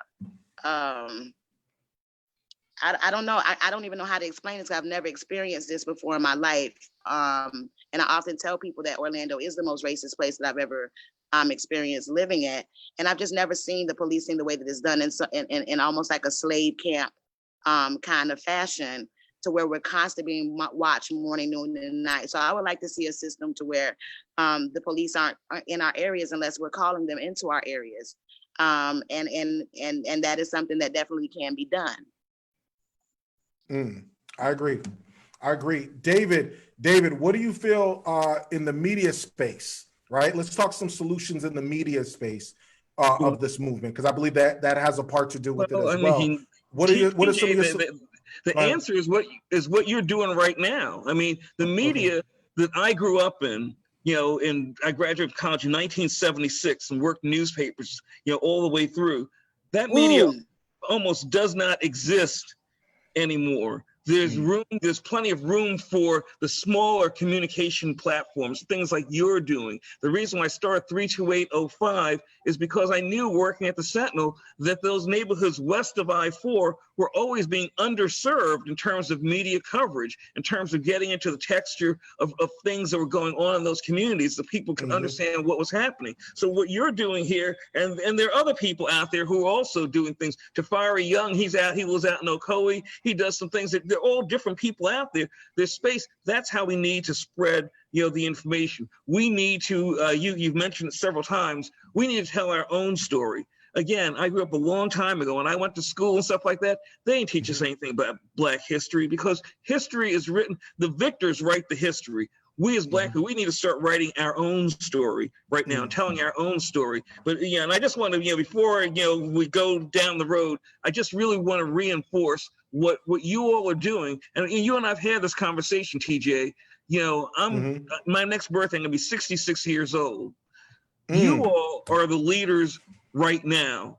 Okay, you all are the people. I keep trying to tell people we're in their 30s. Don't say, "Well, I'll wait till I'm like 50 and I'll run for mayor." And this, no, you are the leaders right now. What we have right now, this is a revolution. It's not just in Orlando; it's in Jacksonville. I was just reading a story on my phone. In Omaha, Nebraska, they had a big march and a lot of Black people got arrested in Nebraska. Who knew there were that many Black people in Nebraska? It's all over, and it's between Black people and also young white people, and even people in my generation. I know people who are my age and in their 60s, who are white even, who get it, who are talking about some of the same things a white female told me about. She said, "You need to read this book, White Fragility," which I'm reading right now. And my embarrassment is, upon reading the book, I realized that there are some things I did to help people, help protect their fragility. And I'm thinking, what's the matter with me? Why did I do that? Why, when I went in the elevator and I saw the white female was acting real scared, that I went over to the other corner, to help her not feel scared? I'm not going to do anything to her. Yeah. What is the matter with you? But so yet, it's the depiction of how we are portrayed. It's the depiction of how we're portrayed.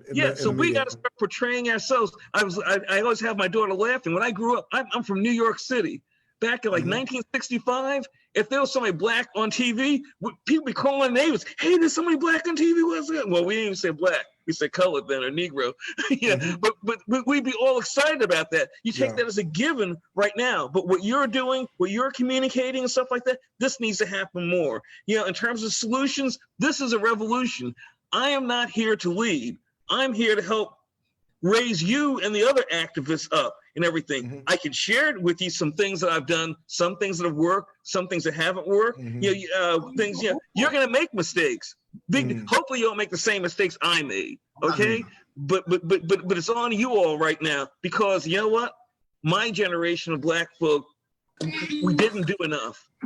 We didn't do enough. I have to admit, we didn't do enough. I thank you for saying that. Christian, before I speak on solutions, go ahead. I'll give you the floor. What do you think? What are some of the solutions that you would suggest? I want to help more find this, right? For instance, I think what's clear is that the social contract has been broken. We no longer trust them. We need to look at their guidelines and their manuals, and we need to have a systematic way. We can get legal clinics to help us with this, get young lawyers or law students, help us go through their manuals and determine all the rules that require good faith, discretion, and we need to remove that from the police conduct book so that they're and we have those documents. We've got those documents. We got them online, so people would know. With rewriting them, with maybe organizing a way to go about, systematically going after them. So, like a complete diagnostic. Yes, a way of saying, hey, Mr. Police, we're going to truncate you down to a person, an attendant. You're an attendant. You're a facilitator of of whatever transactions throughout the community. But they're no longer. Again, I don't mean to backtrack too much, but in that video, beginning of our first conversation, you had a black woman contacting a black cop to call on black people. It's like this whole thing that has nothing to do with white either, but that needs to be dismantled. We need to say, why are we calling cops to deal with our brothers across the street? Why? And that's what it takes. Agreed.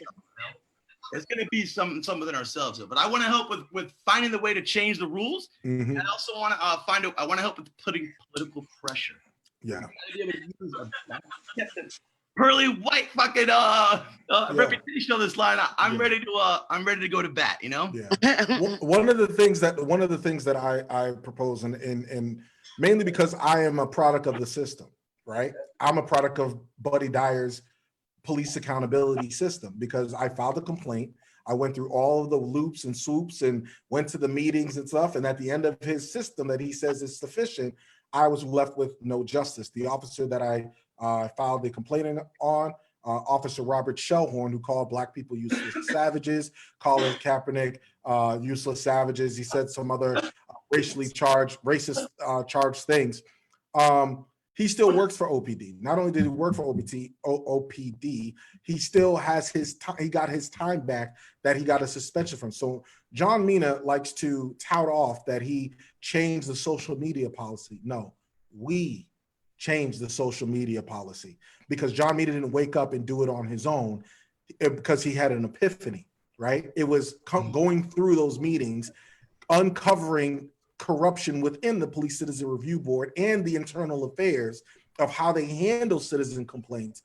We forced them to change a social media policy to not add termination. So when he likes to do that on social media or on these debate stages to say that he changed the policy, he didn't do that on his own fruition. He did it because we forced him to, right? So that's number one. So I'm a product of the system. So I'm dealing directly with misconduct and excessive force, right? Don't forget. Hold on, Dave. Give me a second. So I'm dealing with conduct and excessive force. So I would say this: let's protect our children first. We said this in our speeches, right? no officer with excessive force complaints, right? With a history of excessive force complaints, they don't need to be stationed at the schools at all. That needs to, if you can't handle adults, then you don't need to be around our children, right? So that takes care of these arrests where teachers, instead of having more social workers in the schools or in more funding for our schools, Actually, and having it though, TJ, and this is going to take long conversations. You know what I'm saying? Where we're working through this together because they are included, right? For instance, you know this already. You know they don't even have a database right now for that, right? They don't share it. So we would actually need, before we ask for that, we have to ask for a budgetary commitment. You know, some sort of something that would say we're going to put. Well, let me correct you. They know which officers have complaints filed, and they also know which officers have been sanctioned, right? And most of those officers, they go to the airport. They're stationed at the airport. WFTV actually did a story about that. So they know who their quote unquote, when they say the bad, we just don't want, we don't want any of those quote unquote bad apples when it's really the orchard, which is the system. We don't want them around our kids. Secondly, right? So that needs OCPS, whether it's a school board, they need to ban those officers. If they have excessive force complaints, they don't need to be around those schools. Secondly, if they have, they need to adhere to the same social media policies that Orange County Public School teachers and their substitutes adhere to. So that, which that means is you can't be Mr. Officer Friendly, taking pictures with our kids, interacting with our kids, and then get on social media in these white supremacist groups and start talking about how you don't like, this one's the N-word and all these other, and saying all these racially charged things under false accounts. If we find you and you do that and you violate that, you should be subject to termination. Also, we need to put pressure on our business owners, and this is my cry my plea to these business owners. Us as patrons, people who go to Orlando City soccer games, people who go whether it's UCF games or go downtown to Wall Street or any of these businesses, we need these clubs. We need our clubs and our business owners to make a pledge that if you need officers to be stationed at your place of business, that you select officers who have a good track record and don't have excessive force or police misconduct complaints on their record to be the one stationed at your place. So we're not telling you don't have police there. If that's because you're a business owner, you say you feel you want your place to be safe, you want police to be there, that's fine. We're asking you for all the we should not be rewarding officers with a history of excessive force complaints with off-duty work at your establishment, because it's putting you as a business owner in liability. If they do something and they harm a patron, right, or a customer, or they're used to weaponize to punish or racially target someone, you are now liable because they're going to show that this officer actually has some racial bias, and you didn't, as a business owner, you didn't do your due diligence to make sure that you will be that's what is it, negligence? You were negligent, right? So those are just a few of the things, and we have a plethora of suggestions. I'm saying we haven't. We're just not expert because we don't want this right now to be a substitute for any of the meetings that we're going to have in the future, because Buddy Dyer is going to meet with us. He's acting like he's not, but he's going to meet with us. And he knows he's going to meet with us because we're putting pressure on him to meet with us. And there are other groups and other entities that are from outside of the Black community that are telling him, you need to meet with us, and giving him our name specifically. So he's just being a little stubborn. So right now what we're trying to do is, while I have my button up, we're just, and I'm looking in my journal, and I'm wearing my journalism hat today. We're trying to say, we're not coming to the mayor's office to cook you up and eat you. We're coming to talk business. So if you needed for us to articulate our positions and show you that we know what we're talking about in our research and our facts, and be able to debunk some of the things that you're going to do, which we're going to do in a second, by the way. This is your proof for everybody in the community who's trying to deny us access because you think that you're an elitist, or you think you're above, or you're a special type of Black folk. You don't have to shuck and jive to sit at any table. And we're also teaching our kids a new way of how to do things and engage with politicians. So those are just a few ideas, but I want to, and I'm gonna go to Lawanna. The city, Buddy Dyer, and this is, I'm gonna touch on this and then we're gonna wrap because I don't want to keep you all too long. Buddy Dyer, and like I said, this is not just a city thing. This is a county, this is a state, this is a federal issue, right? So it's all across the board, levels of government, right? The eight can't wait. Can you explain to people why 8 can't wait and the proposed My Brother's Keepers initiatives are insufficient to police reform in our community? Because that's what's actually being used as to say, hey, I've done the work, I'm doing it. So can you explain 8 can't wait and the My Brother's Keeper initiative? Lawanna? Or anybody have that? Anybody? And Miles, you could join in too. Yeah, go ahead. I prefer Miles because my perspective is going to be what we heard about and the statistical things that they're not doing with what they're saying. So go right ahead, Mr. Okay, well, I know, like, as far as for like the 8 can't wait, for that instance, 8 can't wait was released by Campaign Zero. It's something that's like a national broad blanket of change, but it's not specific for each place. They have already said that in other states, this is not the end all, and this isn't good. They already debunked their own findings. And then they already said specifically for Orlando and Florida, we don't have real versions of their 8 can't wait steps. So the 3 steps that Orlando is claiming, they're not fully functional like 8 can't wait and Campaign Zero would say. And then when it comes down to like what the city's actually trying to do with it, they're not actually consulting with the experts. So it's like you're seeing something and taking a photocopy of a photocopy and you're trying to run it in a city that it doesn't apply to. All right. And as of, I'm sorry, you finished? And I just want to add that in the call today, Chief Rolone told the Citizen Review Board committee a lie. He said they had completed all 8. And he also said that they will be making a presentation. So everybody need to be at the next city council meeting Monday, July 6th, that they will be presenting an accountability report, and they have been meeting. And when we asked 2 of those people you selected to be on that accountability team, it was none of us. It's been the same old, well, you call them something else. I call them the house Negroes that still think they on the plantation, think they can represent this community. And we like, you're going to keep doing the same old thing. I mean, when I say Mayor Dyer and all of the administration, you're so predictable. When you finish, you're not going to even get out of the ditch. You're going to be in a coffin when you finish with what you're doing. So clearly, metaphorically speaking, as far as metaphorically speaking, we don't want them to misconstrue that you can't get out. So, so I thank you, TJ. Yes. So I just want everybody to know that's listening. We are here. We working. We have the data, and the only thing I want to add is I used to get this without costs. The quarterly report, so I could track the arrest records and all the stuff that they were doing, so I could see which zip code or what kind of cases. All of a sudden, I don't get that information anymore. And when I do request it, it's hundreds of dollars to get this information.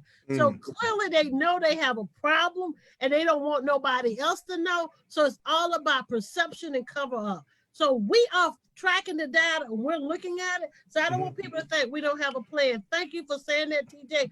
We have a plan. They're just so predictable in what they do. All right. I want to ask you a question, specifically you and Miles and the organizers of, because you have an event on Saturday, right? Yes, on Saturday for July 4th, and it's caused some controversy, especially within the conservative circles. So I want to ask y'all about that, and then we're going to do moral of the story. So for those who haven't talked, we're going to kind of get that in your mind of it's going to be your time to summarize this conversation as we kind of put a bow on it. Of course, it's not the end of the conversation. We all talk to each other. So, sorry, fourth wall, we all do talk to each other. Miles and Lawanna, can you explain to folks what the blackout is on July 4th, why you're having it, why are we having it, why are you having it during a pandemic, with COVID-19, and you're going to be out there booty shaking and all this other. What's going on the 4th on Saturday? Because the conservatives are running amok because they don't have the red hot and boom. They cannot celebrate 4th of July like they wanted to, and the city shut down certain events and fireworks. But you folks out there, are out there with your permits, and what are you doing? What are you doing on Saturday? Are you trying to spread COVID? I'm trying to sound like the conservative radio host. I'm testing out my new bullhorn. Are you trying to spread? What is it? What's the purpose of this event and all the hoopla? I know I'm being funny, but yes, please explain, Lawanna? folks. Yes, Queen Gelzer, I'll let you go ahead and start it off if you like. You're muted. Simple. Yeah. If you know what a blackout is, or you know what an economic blackout is, for years I have not celebrated July 4th. And it clearly says we're not free. But you got people who want to look at the flyer and go, you're having a block party. Oh my gosh, and this. Do you know what a blackout is? Do you understand what we're doing? And for those who are still talking about the permit, Lawanna Gelzer followed the law. And Lawanna Gelzer saw an opportunity when there was not going to be an event there that she put in a request and got it. And we followed all the rules and regulations. And so anybody that's trying to question about the COVID-19, we've been passing out masks and we've been educating our community. How long, David? Since the beginning of March. So clearly you want to say it's one thing and it's not. And so the conversations I've had with people today, especially, well, can I bring my children? Are you having fireworks? Are you drinking? Stop. And then one lady suggested that I change one of the words. I said, why I gotta change?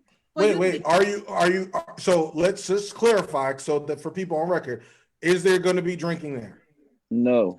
Alcohol, I'm talking about alcohol. Well, Yeah, we're no gonna have alcohol. some Gatorade and water. I don't drink. No, I don't participate All in right. that. It's not for me. I'm just trying to do my job. I'm trying to do my job, man. It's social distancing and it's a resource sharing of information. And we're not spending no money on nothing it's all been donated. So please, people, find out what the event is that's been happening all over the country. And are they invited? They're invited too. Yeah, come find out about what's going on. Okay. Come on out. All right. Sounds like... but can I just say this? Because you said it so eloquently, TJ. Well, if I'm home, you're telling me to stay home. So if I'm in my bed, what can happen to me? I can get killed in my bed. If I'm walking down the street, I can get beaten up and killed. I can get shot in the back if I do. Where are we safe? So you're telling me that I need to do what you want me to do, but you don't want to talk about systemic racism and you want to talk about police brutality and excessive force, but you can tell me because we had the opportunity to get a permit that you upset. Be upset, show up and learn something. Because that's truly what needs to happen. I like that. Show up and learn. Show up and learn something. And Two snaps and a twist. And I swear, y'all be saying, and TJ said, and I'd be looking real surprised, like when I talk a lot. So I'm like, when did I say this? And try to go back to the archives. Miles, did you have something to add? Because I know that there's other groups that are going to be there as well. And they may be confused about what Lawanna says. So can you speak on the other organizations that have their event so we can give other people some love as well? If you want to. I definitely can. I got people and followers in the back of here. They doing. Miles getting started early, folks. Nah, that's not me. We doing a blackout. Don't let that. Nah. So there are other events going on for the blackout going on at the same time or around the same time. It's very important that people understand that this is an organic grassroots movement. So there's many groups on the ground. We are doing the July 4th Blackout Movement Day. There is another protest being held by other groups of activists.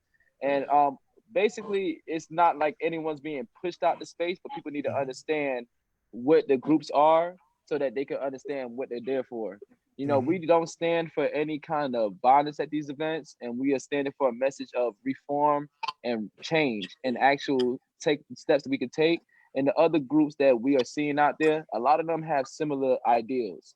So just understand when you see a group that doesn't have a similar ideal to these other groups that you're seeing, that you're following like us, don't associate them with us. Only associate the groups that you see with the similar messaging, because like we said, it's an organic movement. It's gonna be a lot of groups out there on the ground, but we'll be meeting there. We encourage people to get there around 4, but we'll be out there earlier, and we'll be doing an actual walk. We'll be talking. We'll be sharing information. We'll be finishing up a historical tour that Lawanna Gelzer does for us. And honestly, like, it might seem like a blackout party, but we ain't playing. We ain't come to joke. We ain't come to chuck and jive. We coming to talk real steps. We coming to show unity, and we coming to show that this is the change. All right. Speak, Let brother me man. say this, TJ. Yes. We've been asked to make sure we keep the movement moving and keep not the pressure, but keep the movement. This is a revolution. And so can you let people know? They're asking in the comment section, where is it? They don't know where. Where is it? We'll be at Lake Eola at 4 o'clock. We will abide by all the rules and regulations, unlike the city. And then about 5 o'clock, we're going to walk down Robinson to Orange Avenue to City Hall, and we'll have another gathering and talking, and then we'll take the systemic racism tour when we go across Anderson to Division Street, up South Street to Paramore, and end right there by the soccer stadium on Pine Street. Free hot dogs, hamburgers, Gatorade, and water. The block party is a resource of information. Candidates are welcome to come. We'll pass out literature. So it's also voter education as well. It's of course. That's what it is. But that's what it always has been. It's just you looked at the word and you passed all the other words and went to block party and thought we were gonna have fireworks and alcohol. Clearly, that's what you thought. So maybe you need to do what some of us have done. Do some education, learn something. And kids are welcome to come out there. Somebody asked in the comments, kids are welcome to come on. Yeah, and make sure you bring, and make sure you guys have, make sure you bring, everybody wear your mask, please. Wear your mask. Some people wear gloves. I will say and this. And if it gets sweaty, we got replacements. I was about to say this. Listen, look, y'all know how big I am. Can we start using some other colors because it's hot outside? It's still Florida. I'm just letting y'all know. We keep doing these. For that. It's a blackout. It's a blackout. You better wear your all white out. We don't white out. Let's take over their stuff. This ain't no all white party. Let's take over their stuff. I look good at some green, maybe some red. We can do. Let's alternate some colors. I know y'all not gonna do the light blue. You know what I'm saying? That's Black one of my made me favorite look smaller colors. though. Yes, it's a revolution. Blackout. I'm joking, but I'm serious. As they say, I'm joking, but I'm serious. All right. So at this point in time, we have a segment on our show on Soapboxx regularly. It's called I forgot what it was Dan called. It's called Moral of the Story. Moral of the Story. This is our way of kind of summarizing what we talked about, putting a bow. We'll basically give everybody about a minute and a half to really speak their piece and talk directly to the community. So at this time, I'm gonna start with you, Christian, and then we're gonna go around the horn because you're the veteran. You've been on the show. You know how it is. So give your piece, speak your moral of the story. Also, let them know your social media, where they can find you, and this is your time. So go ahead. Christian Lloyd Suarez across all platforms. And I did want to promote Political Salsa a little bit. We're not doing it in August like we normally do, but I think I'm going to shoot for general election, and I think I'm going to produce something, because ultimately we still have an election coming in 2020 in November, and we still have to hold these people accountable. We still got to connect the electorate to those who want to lead them. And I got to do it for free. You can't charge anybody anything. So you can't accuse me of trying to turn a buck. You know what I mean? So I'm going to do it for free. I'm going to figure out a way to do it. I'm going to produce it. So it's actually going to be like a web series or a show or something, so that we can still do some debate series, some form of, video content. Maybe I'll interview some candidates or something like that. But that's that. I want to, the moral of the story for me is this. Intentions clearly ain't enough. Can't just intend it, right? Signals are important, but you have to have all these things moving at the same time in the right direction. And it's difficult to just pipe up and say, I want to help. And then you got to figure out how you can help. I definitely don't want to slow anybody down, right? So, and every time I launch in there to try to suggest something, I feel like I'm behind the curve and I've missed a few meetings, and that's fine. If this is important, we'll keep talking, and we'll try to figure some stuff out. Anyway, so I'm just grateful to be here. Thank you all. I hope I didn't step on anyone's toes. And too much. Nope. Appreciate you. David, moral of the story. The moral of the story is Lawanna said, this is a revolution. And just July 4th, people need to remember, people get really hung up. They say, oh, I'm a conservative. And the people who founded this country were revolutionaries. Okay, they were radicals. They had the idea that at that time everything was a monarchy, and they had the absolute nerve to say, we want to do something different. They basically put themselves out there in a way that had they failed, they would have hung. This is a revolution, and a revolution is messy. People don't always agree, but the great things that come out of this. This is a time, like I said, there's lightning in a bottle right now. People want change. People keep talking about, oh, the COVID-19, when are we going to go back to normal? I have a podcast I do that's called, Our New Normal. We can't go back to normal because what was normal was not good for a lot of people. We can't afford to do that. We have got to do better than that. So again, I just want people to be really alert. I want people to participate in your show. Some of the stuff that Lawanna and I are doing, 32805. I want to also encourage people, if you're listening in, we have a Facebook group that's called Cop Watch Orlando. And we're really encouraging people that if you're driving down the street and you see Popo jacking somebody up, you need to get out there, take out your handy dandy cell phone and record it and post it on Cop Watch. A couple of reasons why you're doing it. Number one, you're helping to protect that person. So hopefully with the police knowing that you're recording it, they'll be less likely to really jam somebody up. And also just record what they're doing so that in case there's something they're doing wrong, that lawyers will have something to kind of go back to. So TJ, what you're doing is beautiful. I really appreciate having the opportunity to participate with this today. And I just want to encourage you and all of your other peers and stuff like that. This is your moment. This is the time we can change the United States to the country that it aspires to be. Thank you. Thank you. And David, don't write no more stories without giving me a comment. And leave Russell alone. He's okay. All right. I've seen growth in the brother. Okay. Okay. Well, just tell him don't be cracking on my sister Lawanna because I hear that. Yeah, I got you. Lewis, moral of the story. Well, first of all, I just want to say, TJ, thank you for having me here tonight, being a part of this. The moral of the story is, man, guys, just educate yourself. That is the thing that you got to do. Educate yourself and show up. That is all we need from you at this point. If you want to do more, hey, reach out to us. There's ways for you to get in contact with us. Reach out. Find out how you can volunteer. Find out how you can help. Find out what you can do to make it easier for us. But right now, easiest thing for you to do is educate yourself and be there. Appreciate you, Lewis. And did you give your social media? Where can they find you? Where can they find your group? So you guys can find us over at Peace for Orlando. We are on all platforms. Again, it's called Peace for Orlando. Okay. Thank you, man. Appreciate you being here. Cha-cha. The activist formerly. Yo. What's your moral of the story? What's your moral of the story, Cha-cha? So moral of the story is we are tired. We are overtired. Moral of the story is we are not going anywhere. Moral of the story is we are coming to a place where it is a pivotal moment in history, and we plan on being on the right side of history.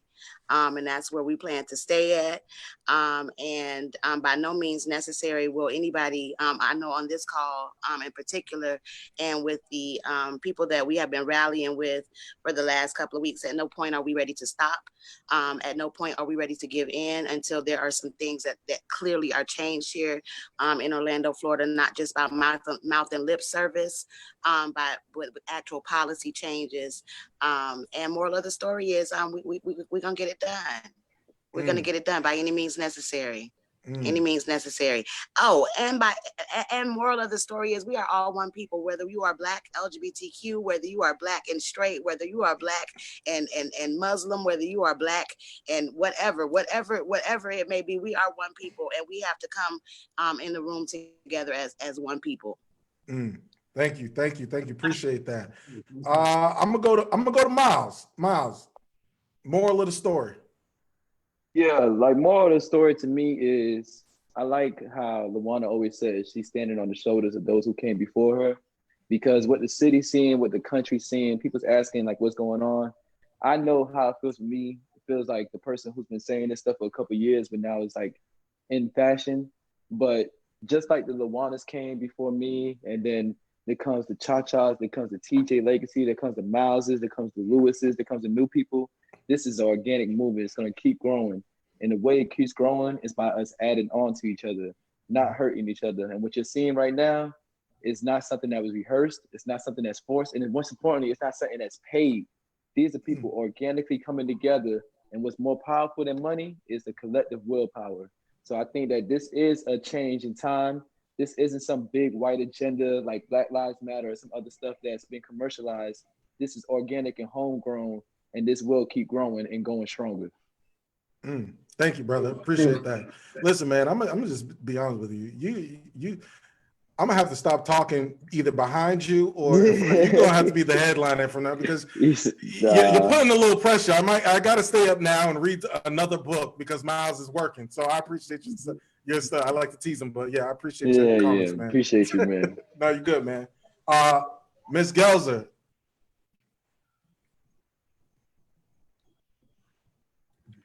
Simple. I always introduce myself as one of the most concerned citizens you'll ever meet. And lately, people continue to try to say I'm an angry Black woman. And I always correct them, and I hope you will correct them from this point forward, now that you know who I am and what I'm capable of doing with working with people. I'm a well-informed African-American woman or Black woman. It doesn't matter to me what you say. Yeah. I'm well-informed, and because I'm well-informed, I'm angry about the situation in which my people continue to live through and suffer through. So for the shoulders that I am standing on, Fannie Lou Hamer, what did she say? I'm sick and tired of being sick. Sick and tired. And what I'm saying, people, I can't fit in your box, but I can fit in the box of the skill sets that I've learned from the shoulders that I'm sitting on. And those shoulders have said, I don't want us to repeat the mistakes that we made. And this is the time that we take this movement to a level. And always remember this, it's not here in America anymore. This is international. The world knows what is going on here in America. And so we capitalize on that, but we remember what we've learned, and we don't forget the shoulders we standing on.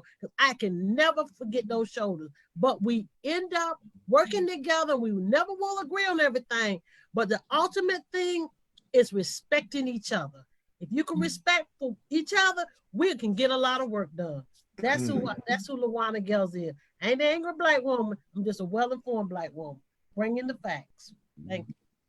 Thank you. And my moral of the story is, and thank you everybody for coming today and being a part of this, and finally giving my family to know who I'm actually talking to on the phone all the time, because I talk to most of y'all for the majority of the time. From the time I wake up to the time I go to bed, I'm on the phone talking to you all and talking to, and this is, and I want to say this too, and it's important that I address some of what I call the new breed activists. What you're hearing today, activism at its core is a craft, and many people have heard me say that. But what we're talking about, and you may not think so, it's about love, right?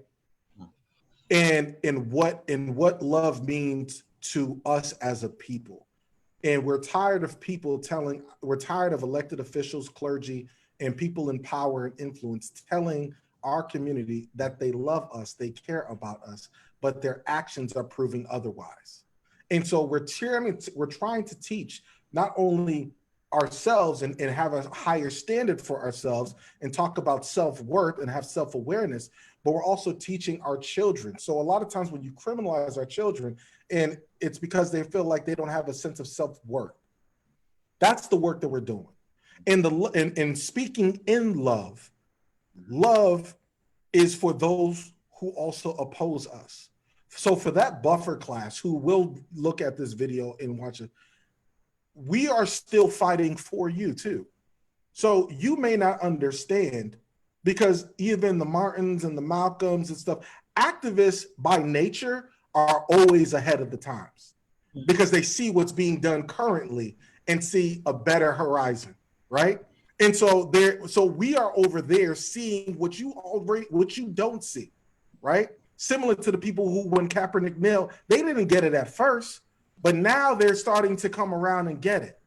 And so we have a responsibility as activists not to beat those people down for not knowing, because there was a time that we didn't know what we know, right?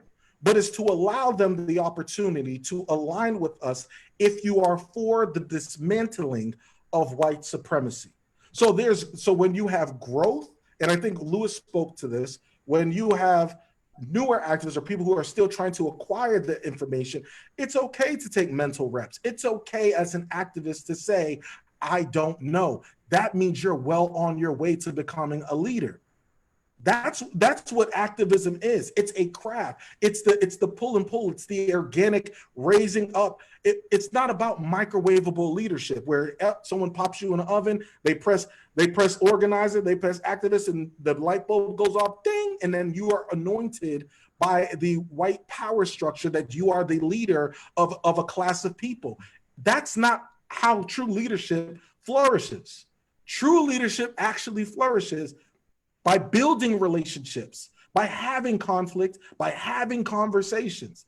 That's what we're doing. And so tonight, you got a glimpse into the war room, or our conversations of what we have and how we bounce off ideas to each other, right? We're not getting paid, right? I know I'm not. You see what I'm saying? But, you see what I'm saying? But the thing is, we're talking and we're acting and we're trying to advocate for people who don't even know our names. That's love. That's unconditional love. That was powerful.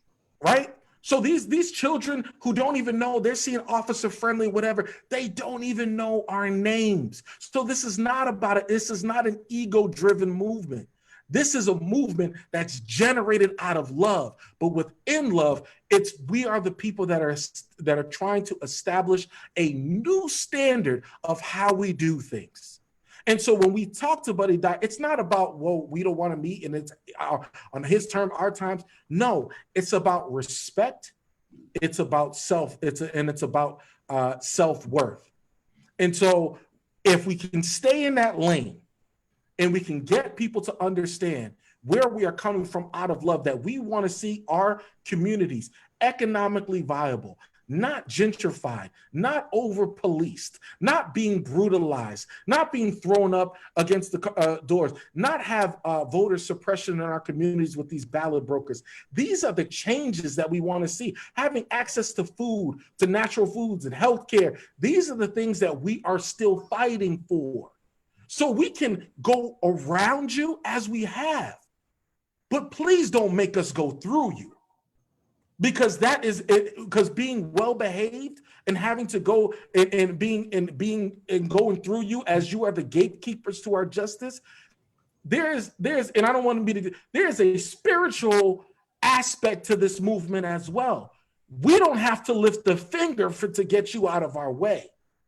So I just want people to be very careful when it's about the message.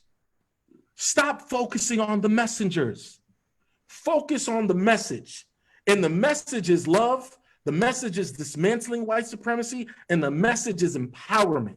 If you believe in that, whether you're an elected official, whether you're a clergy, or whether you are a resident of Orlando or even in adjacent communities or a different state, if that is your mission, then you too are a part of this movement and you too are an ally. The choice is yours.